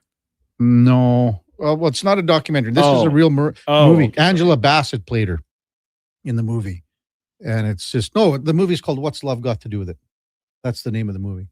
Anyway, that is unbelievable in that movie. So I'm changing and going to Proud Mary. All right. CCR. Love me some CCR. Oh, yeah. Hey, expand on the Popovich story a little bit, because we were just talking in the break. And you sort of, you, not like you skimmed over it, but just tell. So you're back in San Antonio in 2008, 2009. So it would have been like, September, October 2008, right? But right before the season started. So Pop must have just been at the building, whatever. Mm-hmm. Maybe they had practice earlier that day, and we were having a meeting in one of like the meal rooms at the rink, and getting to talk to by our coach, Greg Ireland, just maybe one of the worst coaches I ever had. But anyways, and all of a sudden he brings Pop out of nowhere, and like this was during like the glory days of the Spurs, like Tim Duncan, whatever. And so like we were impressed. Mm-hmm. We were like, oh, this is pretty cool. This is sick. We're all like young 20-something-year-olds, and it was kind of inspiring. He told some stories about their championships, some of the adversities they've been through, like how they built this awesome culture. And yeah, after that we went out and just crapped the bed for like 2 months straight. And, we're sitting in the room a couple of weeks later. Like, well, hopefully Pop hasn't been to any of our games lately. Did this Greg Ireland, did he facilitate this? I'm not sure. Chat or not sure to this day. He ended up getting fired before Christmas. Greg Ireland did? Yeah. And Ray Edwards took over. He was the assistant. I think he works for the Flames now. Okay. Well, I was just looking at Greg Ireland on his hockey DB. Man, this guy was everywhere coaching. Was he? Oh, where did he go after San? So I heard he went back to junior, which is horrifying to me. But he went back. He was the head coach of the Owen Sound Attack for 4 years. Wow. And then I don't know, I think he might have been just stopped now, but he went to Lugano as head coach in the Swiss A-League, Lozano in Austria. Then he went to the KHL and then back to Switzerland. Oh, this guy hated me. Really? Like I'm telling you, like hated me. Like I was pretty, I was like a skilled young defenseman, like pretty high risk. And obviously he just hated it, I remember one morning skate, we were just out there, whatever, dinking around. And I was with someone, I can't remember, it was an older vet, but we call him G, Greg Ireland, comes up to me and he goes, "Hey, no effing toe drags tonight. And I just started laughing. I'm like, where does this come from? And then he scratched me that night. Holy cow. Oh boy. That is something. But I couldn't imagine. So you said you had a 17 and an 18 game? Something like that. Like a 16 and a 17, or I don't know. It was a long season, and that was like just before Christmas. I think I got called up during some of it, so it was rough. Oh, I'm gonna just check that one more time for you. Yeah. So yeah, in 08-09, and then you got called up for 3 games that season. Oh, okay. 3 games that season. I mixed it up. I was and maybe then thinking of the next year. Then in 09-10 in San Antonio, that was basically but then you went and played 17 in Phoenix the following year. And then basically that's when you started being an NHL regular after that. So, hey, when we come back, Johnny Lazarus from the Daily Faceoff, he's in Raleigh for the Stanley Cup Final. He'll be our guest right after the break. Kevin Karius, David Schlemko, Duke of Delburne, Josh Fenwick on Sports 1440 AM radio. We're streaming on YouTube, X, Facebook, Instagram, and Twitch. Are new McCafe crafted sodas just drinks or something more? Like Sprite Berry Bliss, Creamy Strawberry Coke, and Orange Dream.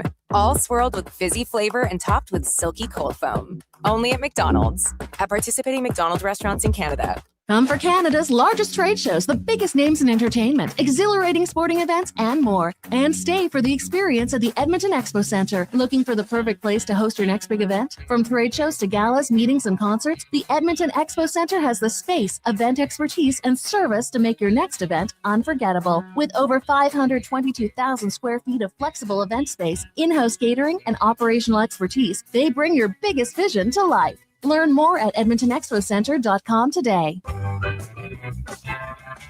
Getting your vehicle sparkling clean doesn't have to cost a fortune. Take it into Hughes today and pay just loonies a wash. Find us at HughesCarWash.com. A lot of you love hockey season. Let's go! But when it comes to construction season,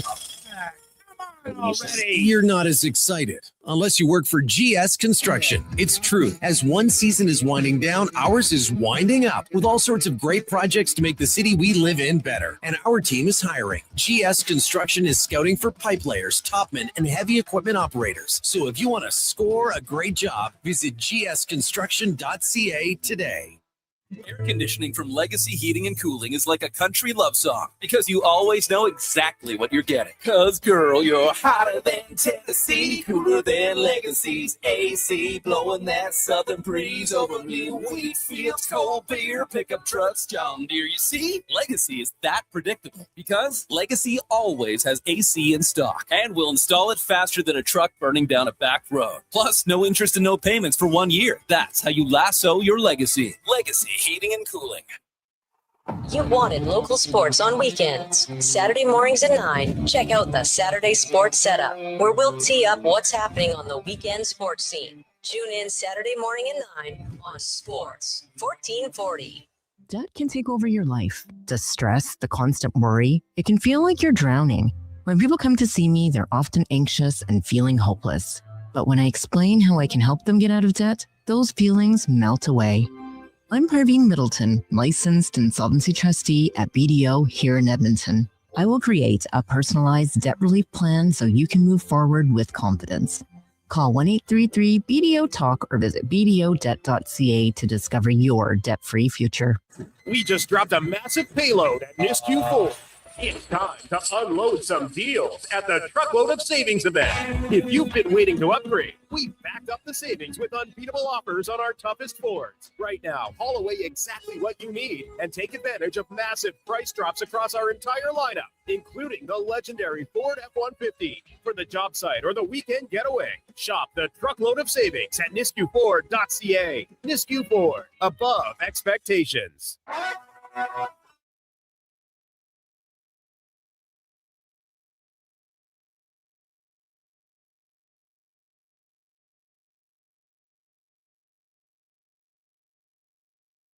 Just in time for the morning skate.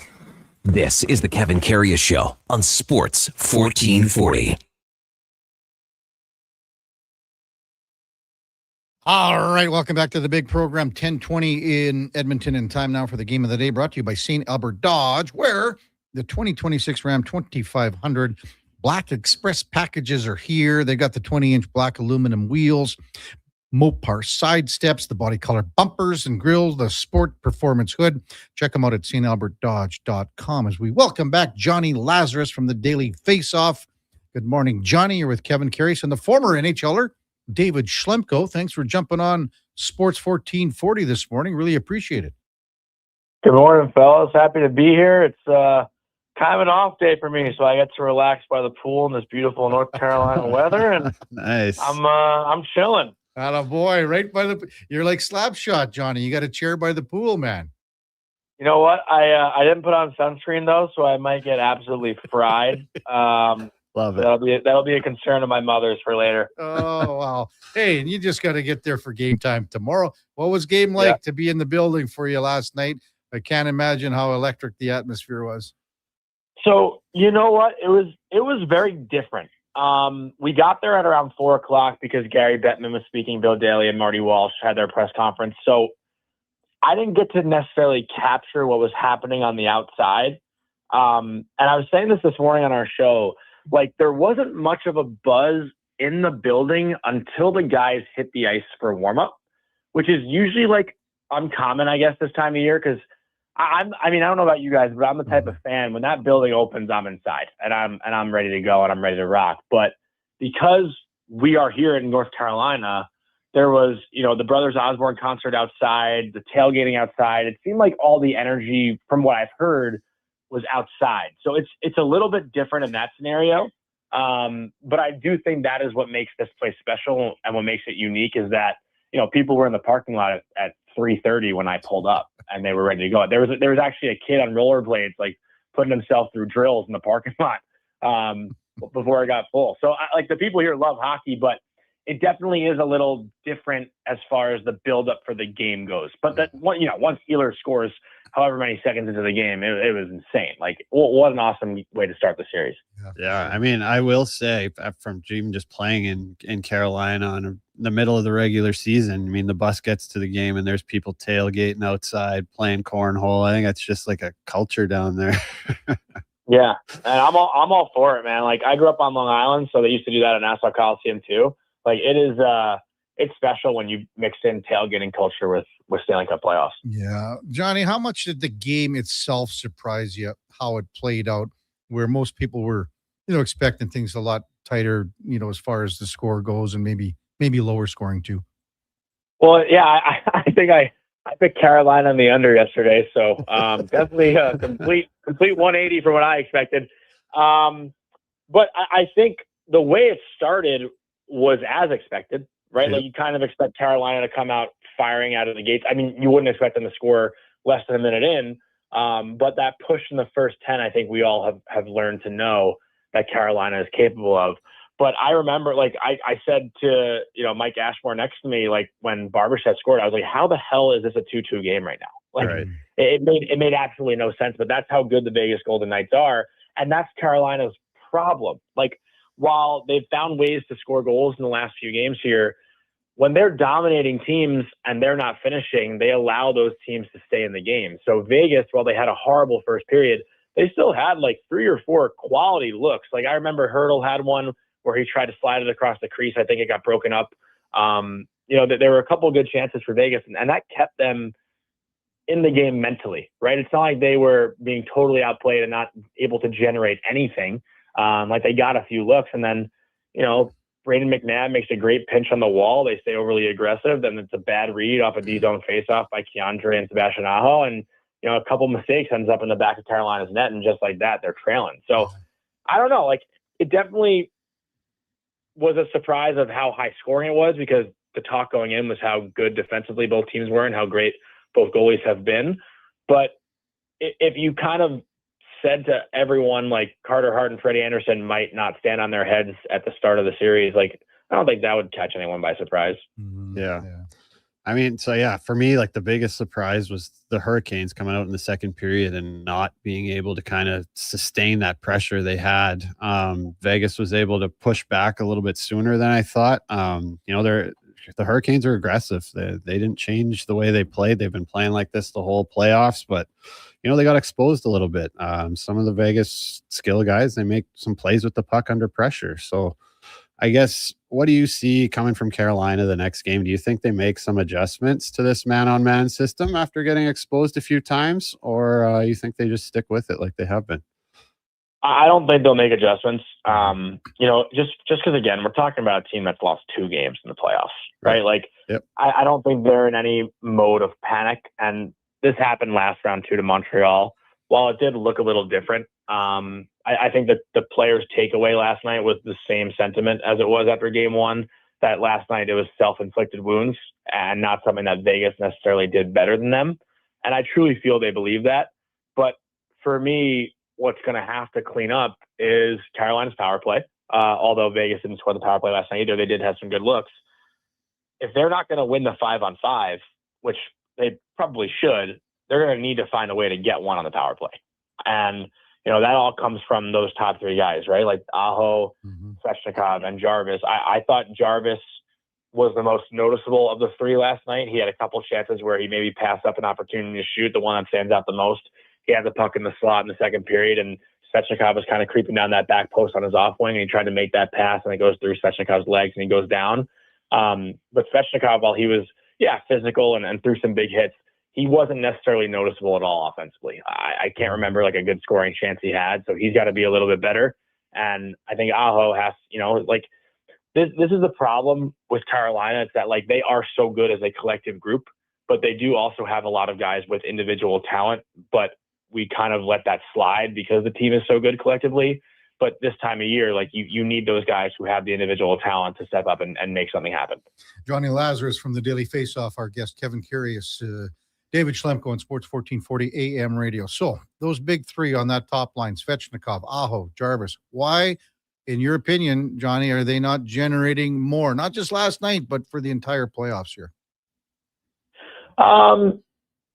It's interesting. I don't think they've necessarily had to, if that is fair to say.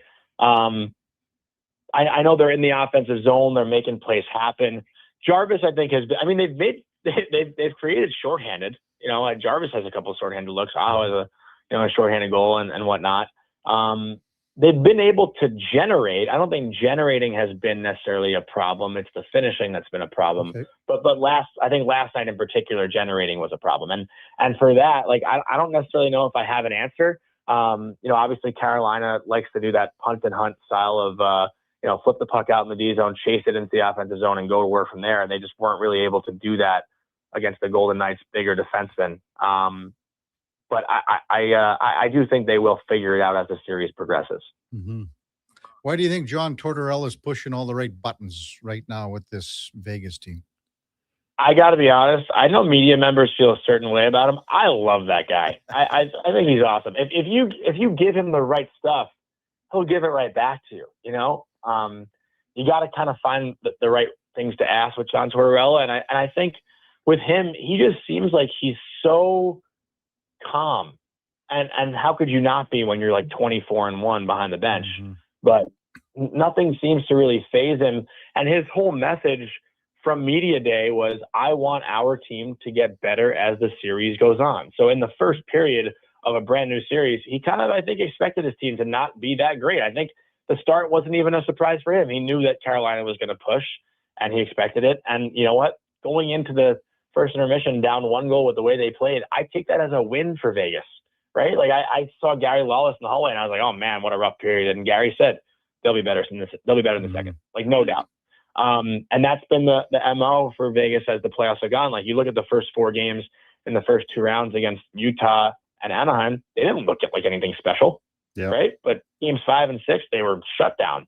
And then the Colorado series, obviously, we know how they took it to the Avs. So I don't think Tortorella was concerned just because this has been the trend. They've just gotten better as every series has progressed. They're just a mature veteran team, right?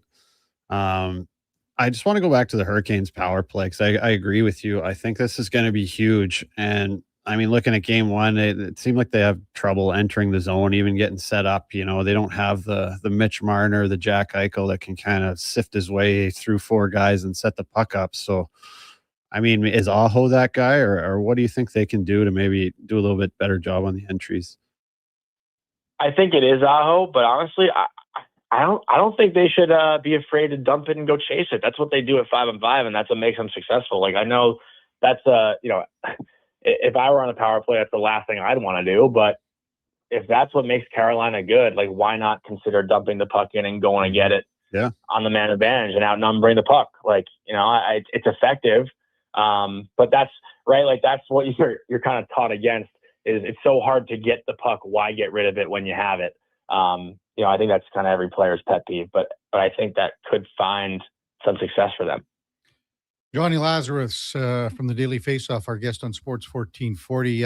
Like Schlemmer was even talking about the back end of Vegas here over the course of the morning, and how, even after that first goal, and Theodore just pinched a little bit too much and was caught flat-footed, and McNabb came up with a big game. What did you think of the back end's play from the Vegas Golden Knights last night, Johnny? Oh, they were incredible. I thought we can all point to the first period and say it was very sloppy, and the breakouts were a huge struggle for them, I think, in the beginning of that game. But I thought Hannafin had a really strong game. I thought Rasmus Anderson had a really strong game. Obviously Shea Theodore is the one that kind of sticks out because he puts up the 3 points after making those first few mistakes. But Brayden McNabb talked about it in the post game too, about how they wanted to be aggressive. And even after allowing those first 2 goals and what he said, there was a question asked about Carter Hart's start to the game, and Brayden McNabb kind of said, we gave them everything they got. You're not going to blame the goalie on those chances. Obviously, one is like a mini breakaway. The other one is a complete breakaway. But I love the fact that the Golden Knights stayed aggressive and didn't let that discourage them. And obviously that led to a lot of the success. Theodore had the great backdoor pass to Howden, even though I don't think he'd admit it, but I think he was trying to shoot that puck and his stick got slashed and it just landed right on the tape of Howden. I don't know if he was asked about that, but if you go back and watch the replay, I don't necessarily know if that's a pass, but it does look good. I think, across the whole back end from the start of the second period on, they were dynamite. Mm-hmm. Schlemmer? Yeah. After thinking of that change on the one breakaway goal, I think after that, they really kind of settled in as a group. Mm-hmm. Johnny, just going off your X account, it looks like you covered quite a bit of NCAA hockey. I was wondering if I could ask you about that. What do you make about, some of this pushback coming from the NHL and the NHLPA on the 5-year graduation rule? Well, I love that they're against it and they've voiced that they're against it. Bill Daly said yesterday that he has let the NCAA president, Charlie Baker, know that the NHL is not in favor of this rule, and that the NHL and hockey in general is a totally separate ecosystem from NCAA sports. I do think you eliminate the late bloomer when you do start the clock at a 19th birthday or a high school graduation, because, think of how many kids first find their footing or get comfortable in their skin at 17 years old, and then they go play junior for a year or two, and then they figure it out in college. Not everyone develops the same way. So when you do change that course of direction, it will affect the hockey community as a whole, and that affects the NHL. It affects everyone. So, I'm not in favor of it. I was a late bloomer myself. I played junior until I was 20. So I would have only had 3 years of eligibility. And I hate for any kid like me to have to deal with that.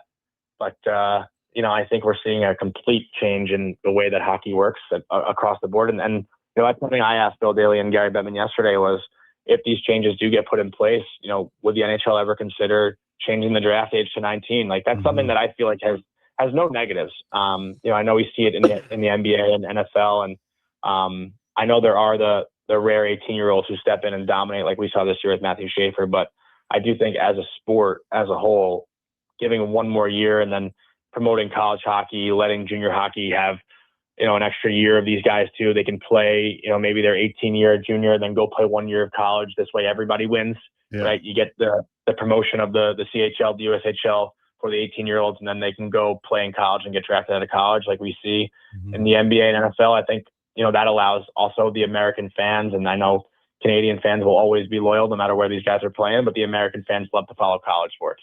So I think everyone wins in that scenario. Do you think it ever happens though, John? How every time they talk about it, they just bring up the fact that the legality and everything like that. You think there's ever a chance that it'll happen? Well, Bill said it was something that was heavily considered 10 years ago. Bill Daly, Deputy Commissioner of the NHL. So I do think you do have to look at, I guess 10 years is a good baseline. It's funny, we were talking about it this morning, and I wonder if you did change it, what the next 10 years would look like as far as players stepping into the NHL right after they're drafted, like how the numbers would change. Because, we saw like a Porter Martone this year, like he'd be one of those examples. And that's the thing too, like even if you push the draft year back 1 year, guys can still get drafted and not go right away, and nothing really changes in that sense, right? They can still be the same as what we see now. So I don't think it's, I'm kind of losing my terminology here, but I don't think it's such a difference, I guess. Hey, you're a New York guy. How fired up is everything for the next year, getting ready to go tonight? Oh man, that's the one reason why I'm kind of like I'm covering the Stanley Cup final, and it's such a blessing and a privilege. I'm a little pissed I'm not in New York for tonight. It's gonna be awesome. I'm excited. I'll be home for game 2, so I'll get to watch with my dad's a huge Knicks fan. We used to watch every Knicks game together growing up. Like I have so many memories of being in my parents' bedroom, and I was there. And you guys, I don't know if you remember this, but the David Lee 0.1 second tip in. I went to the bathroom because I thought it was going to overtime, and I missed it. And I remember hearing my dad yell when I was 10 years old. So, it's been a long, however many years. I think I don't even know the math, but 1973 was our last championship. 99 was the last time they were in the final. I was 3 years old, so I have no memory ever of the Knicks being this good. So it's been awesome. I actually, you guys would appreciate this. How athletes do those signings at a Steiner Sports or whatever it's called. There's a long line to get autographs. Yep. When I was 10, Alexander Ovechkin was doing it at a mall on Long Island, and I wore a Stephon Marbury Knicks jersey to get Ovechkin's autograph. So that's how big of a Knicks fan I was. Oh, well, it's going to be an exciting time. Hey, have fun by the pool today. You got one you got the floaty going, or the water wings? No. What are we looking at here? No. If I could find a float, I would. Laying on a float and listening to John Mayer is as peaceful as life gets. But thank you, guys. I appreciate it, Kevin and David. Nice to chat with you for the first time. But thanks, guys. Thanks, Johnny. Enjoy game number 2 tonight, and then have fun when you get back to New York City. Thanks, man. No problem. Yeah, Johnny Lazarus from the Daily Face-Off. Our game of the day brought to you by St. Albert Dodge, where, again, the 2500 Black Express packages are there. Check them out at stalbertsdodge.com. Right when Johnny was talking about the Knicks, I had an eye on the French Open quarterfinal here at Roland Garros, and Felix Auger-Aliassime, he went for a tumble. His one leg started to dig in and sort of rolled on him a little bit. And if you look at his shirt here, Schlemmer, and not as much as white shorts, but he's got a kind of a bluish navy shirt on. You're going to maybe get a look at it now. It is basically red clay. It's he slid into second on a night where, there was a little bit of rain at whatever in a major league ballpark. It is it's probably about 1/8 of an inch of mud on there. Just clay. I'm kind of curious what that would feel like. I don't know. Not fun, I don't think. Well, not to fall on. Yeah. I mean, even just to run it. Well, just thinking about the Tide commercial that's coming up here. When we come back, we'll get to some of your texts, 833-401-1440, and wrap up the show. Kevin Karius, David Schlemko, and of course, Schlemmer's powered by Cougar Paint and Collision. Our family, service, and pride have earned customer trust for decades. Check them out at cougarcollision.com. We also got the Duke of Delburne, Josh Fenwick on Sports 1440 AM radio. We're streaming on YouTube, X, Facebook, Instagram, and Twitch. Mr. Rooter buries evidence in the desert. I didn't mean to do it. I was forced into it. Yeah, forced. But now, no one will ever know. You've done well, Mr. Rooter. You did something awful, but you covered your tracks. It's done. The last transcript that shows I did a semester of electrician school. Uncover evidence of the proudest plumber, Mr. Rooter.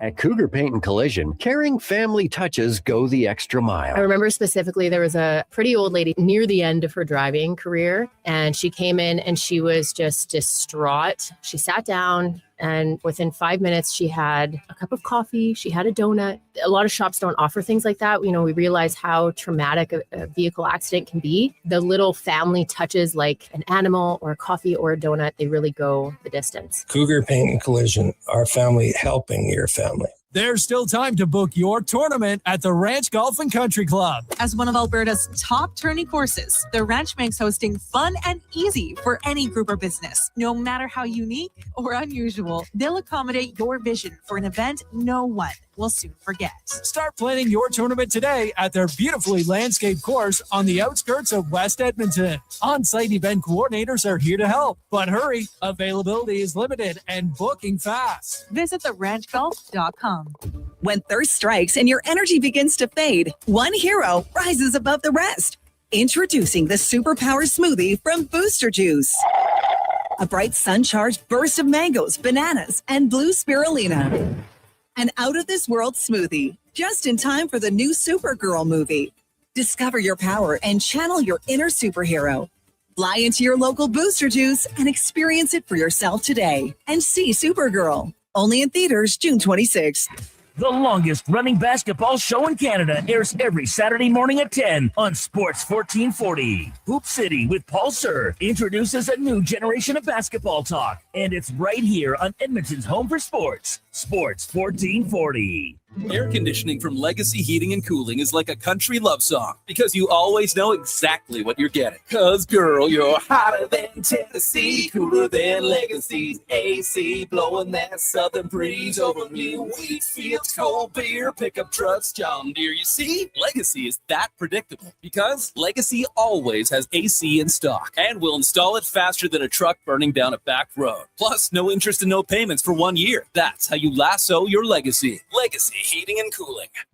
Whether you're refinancing or buying your first home, mortgages are easier with help from a neighbor. At Vision Credit Union, you get face-to-face guidance from local lenders who know the market because, well, they live here too. They'll look at your whole financial picture with practical advice for payments, renewals, refinancing, and what makes sense long-term. Get a more neighborly mortgage. Contact your branch today or visit visioncu.ca. Hi, it's Jason McCoy. You know, music's given me a lot of great moments, but nothing means more than time with my dad. When he was diagnosed with prostate cancer, a simple PSA blood test was key in detecting it early, and we got more years, more laughs, and more memories. Guys, it's a quick test that just might end up saving your life. Join the Princess Auto Motorcycle Ride for Dad in Edmonton, Saturday, June 13th. Register or donate at ridefordad.ca.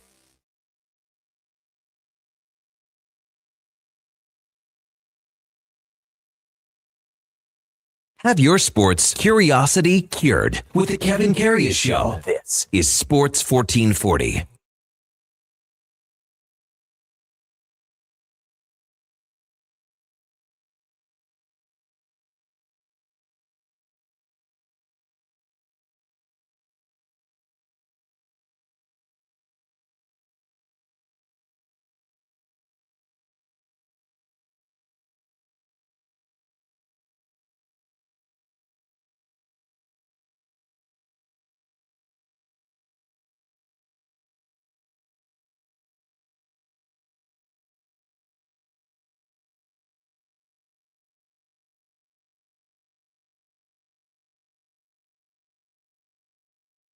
All right, welcome back to the big program, 1044 in Edmonton.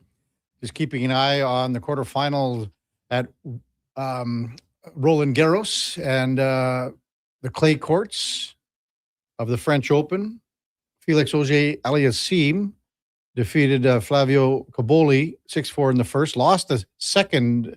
FAA did 6-4, and he's trailing 5-3 in the third, but he's got service. We were talking about him diving and falling on the clay courts, and he just changed his shirt. Yeah, I think fresh it would have one. been all caked up on there. Would all been caked up on there. I'm still wondering why he's wearing a collar. The other guy's not. So, like, obviously you don't have to. I don't know. I don't get it. You think they should have collared shirts at, like, if you didn't have to wear a collared shirt at a golf course, do you think that should be some leeway there? Well, I don't know. I think that's kind of different. Golf's such a traditional kind of game where, like tennis, I just think that would make your neck sweat more. It'd make you hotter faster. So I cut off the sleeves of a golf shirt, Flemmer. So, okay, so listen, Haley, I'm very adamant about this, and I think it should go both ways. When it's 35 degrees out and the women are golfing and their arms are sleeveless, right? They're in their little dress. They have a collared shirt and their arms are sleeveless. How come guys can't have collared shirt but sleeveless? They don't want Joe Dirt at their country club. I listen, but why is it, Kevin? All you need to know. One time, this is when I was in my early to mid 20s and getting absolutely turned over every weekend, just hammered drunk. I cut off the sleeves to a dress shirt one time. Thinking that it was like, hey, this, and then I would pair it with like a pair of cut off jean shorts hanging out at like the campsite with when we have a beer Olympics weekend and I was hosting it and organizing. I was like, well, I'm the commissioner. I need to be dressed properly, formally. Yeah. So I had my cut off sleeve dress shirt and my best denim shorts. That is essentially what you're saying. No, I'm not. It's a nice golf shirt that you cut the sleeves off of. Okay, you can buy them. So you can buy them like that. You want to be able to buy a golf wife beater. Yes. Okay. MTR says Tailored. 2 things. Duke thinks he's Angus Young, for one, with his cut off shorts. And then his next one is Schlemmer swinging the sticks yet. Today. Yeah, and he's going to Dragon's Head par 3 with the Hockey Academy this afternoon. So how come you couldn't get him on at Glendale? Could you imagine how many? There's not a chance I would bring those kids there, man. You know how many of those kids piss me off? We golfed on Sunday at the ranch in those conditions. No way. Yes, man. we were the only ones on the course, and I thought I had pneumonia like about sometime late Monday night into yesterday, but I think it subsided. I think you're insane. It was stupid. I spent that whole Sunday driving home from Medicine Hat thinking I was going to get blown off the highway in my car. It was awful. It's top 5 worst conditions. There was one shot, I think it was on 9, and I just totally slipped for one thing. And then I missed the ball by probably 18 inches after I slipped. Yeah. And then at least you missed the whole ball. Well, no, but then I was rattled. And then so I addressed again and went off the toe and it hit a tree and it almost came back and hit me. You got to expect some of those in those conditions. Yeah. I see our buddy SKS is in here now looking for a free meal. Yeah, we got to figure out the lunch. We haven't talked about the lunch for quite a while here. Josh Fenwick is, I don't know if he's still on the hook here or. What do you mean? Well, I don't know. I mean, now he's got car problems. I don't know what's going on. Eddie was trying to cut him loose. Eddie was like feeling sorry. He's like, I don't think we should make Josh. Eddie wants everyone to chip in so he doesn't. Well, have Eddie to cover. can pay then. Yeah, sure. We'll be waiting a long time for that dinner. But we haven't had any, like the last time for the Masters, the date and everything, all the organizational part of it was done quite quickly. And now we're dragging our feet because we got a couple more weeks here until, the U.S. Open. It's right around Father's Day. Let's take Victor Hovland. Yeah. Screw off, SKS.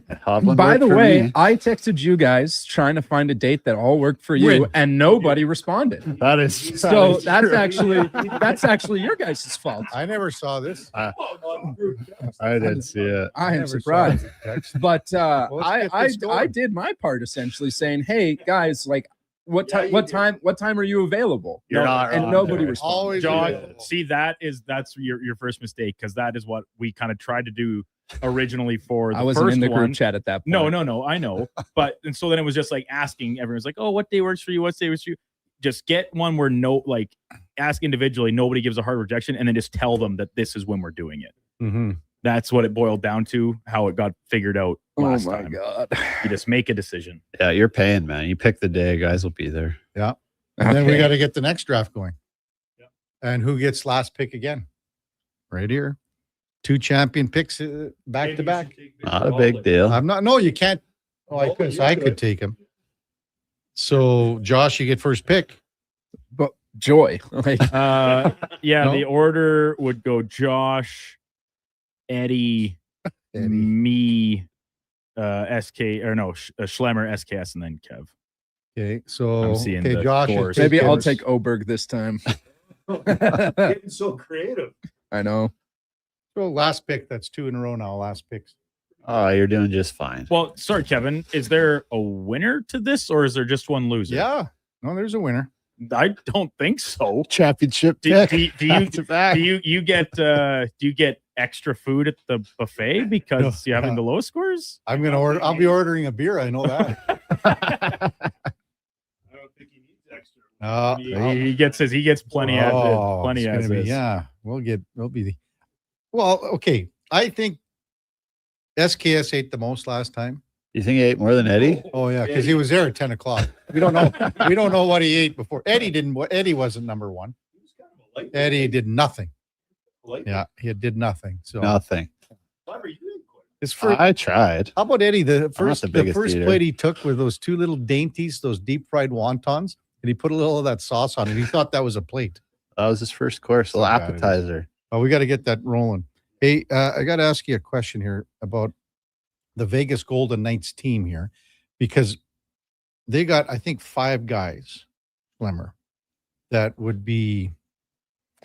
right to the tail end of the Olympics.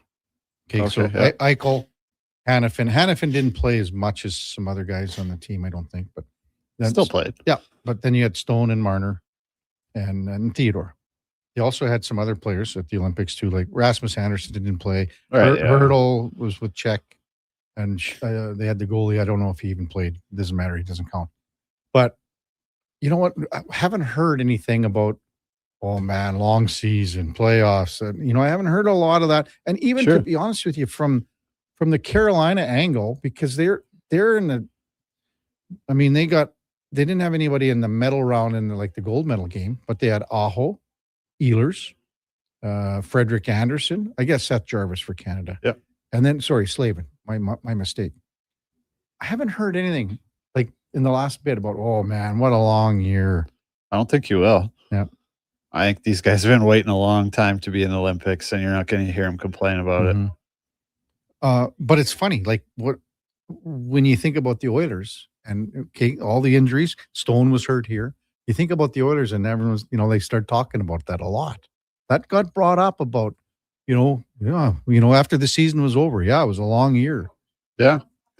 You think that was used as an excuse? I'm not saying that. But the Oilers also have played to the Cup final the past 2 Yeah. years before that too. Like that tacked True. on to what Okay, they're I'll give you talking that. about compared to Vegas and Carolina. I'll give you Carolina that. conference final, sure, but they were dispatched pretty Mhm. quickly in those 2 series. Yeah, conference final. I'll give you that, but I'm just maybe more talking about this year. Here comes Cam Tate to revoice his Cam and Eggs after what happened there. And a lot of talk about this Cam and Eggs today, Tater. We're going to have a little chat about things here today. I don't know what the hell happened, but we'll figure it out. So how many kids are playing out at Dragon's Head? The groups are usually about 20 kids, so it'll be a bit of a gong show to rein them all in. Yeah. But I'm excited. Mm-hmm. Haven't swung a club in 6 weeks almost. 6 weeks. I took a few swings on the sim yesterday with the wedge. And? Felt pretty good. Really? Not great, but. So between Duke's knee and your ribs? I think my ribs are a little bit better than Duke's knee, it sounds like. Duke he brought up the fact that someone saw him with his knee looked swollen. I don't know, this a couple days ago or yesterday, I can't remember. Well, it was yesterday from Monday when yeah. I was at the 4-H show, and I have So- my jeans on, like Yeah. my best denim. And then the text came in and said, well, what are you wearing, like Strudwick jeans? This so skin tight that you can tell about the swelling? Well, if anything, that just further proves my point about how swollen the knee is still. I'm not trotting around here in little cigarette-legged skinny jeans. Does Struddy wear skinny jeans? Oh, good. I'll show you a picture from 6-7 years ago when he was doing coaching in between the intermission at Claire Drake Arena, and he didn't have time to change. And he had, you've seen it, Duke, have you? Well, yeah, but then just cue the one-liner. Why do you still have that photo, Kevin? because you keep it in your nightstand. It's on my nightstand. Struddy came up with it on the spot when Kevin was trying to grill him the one time he was on with us, and Struddy's like, "Yeah, check your nightstand." I gotta find that picture. Well, check your nightstand. Village. Well, have a good round today, then, Schlemmer. Thanks, buddy. You know, par 3. Maybe you can get a hole in one. Oh, wouldn't that be nice? It sure would. Great way to start the year off. Yeah. We'll see you next Wednesday, big fella. Sounds good, man. That's David Schlemko for Cougar Paint and Collision, where family service and pride have earned customer trust for decades. Check them out at cougarcollision.com. Coming up at the top of the hour, it's Fantasy Frenzy with the former Ross Shep T-Bird, Connor Halley and the Duke of Delburne. 12 till 2, it's the Lowdown with Alan Mitchell. 2 till 6, Jason Greger drives us home with the Jason Greger Show. We've got Blue Jays baseball joined in progress as they have their first pitch at 5:15. Fox Sports to follow. We'll be back with you tomorrow morning at 7 bells with Ladislav Schmid. Before all that, time now for a Sports 1440 update brought to you by Fusion Promo Marketing. Expand your brand, high-quality promotional products for businesses, sports teams, and corporate events. Get noticed at fusionpromomarketing.ca. That's Fusion with a Z. Hey, thanks everyone for listening this morning. Really appreciate it. Thanks for all the great texts. Thanks for the interaction. We could not do it without you. We'll see you back here tomorrow morning at 7. Hope you have a wonderful rest of your Wednesday. Until then, here is the Duke. The Sports 1440 update.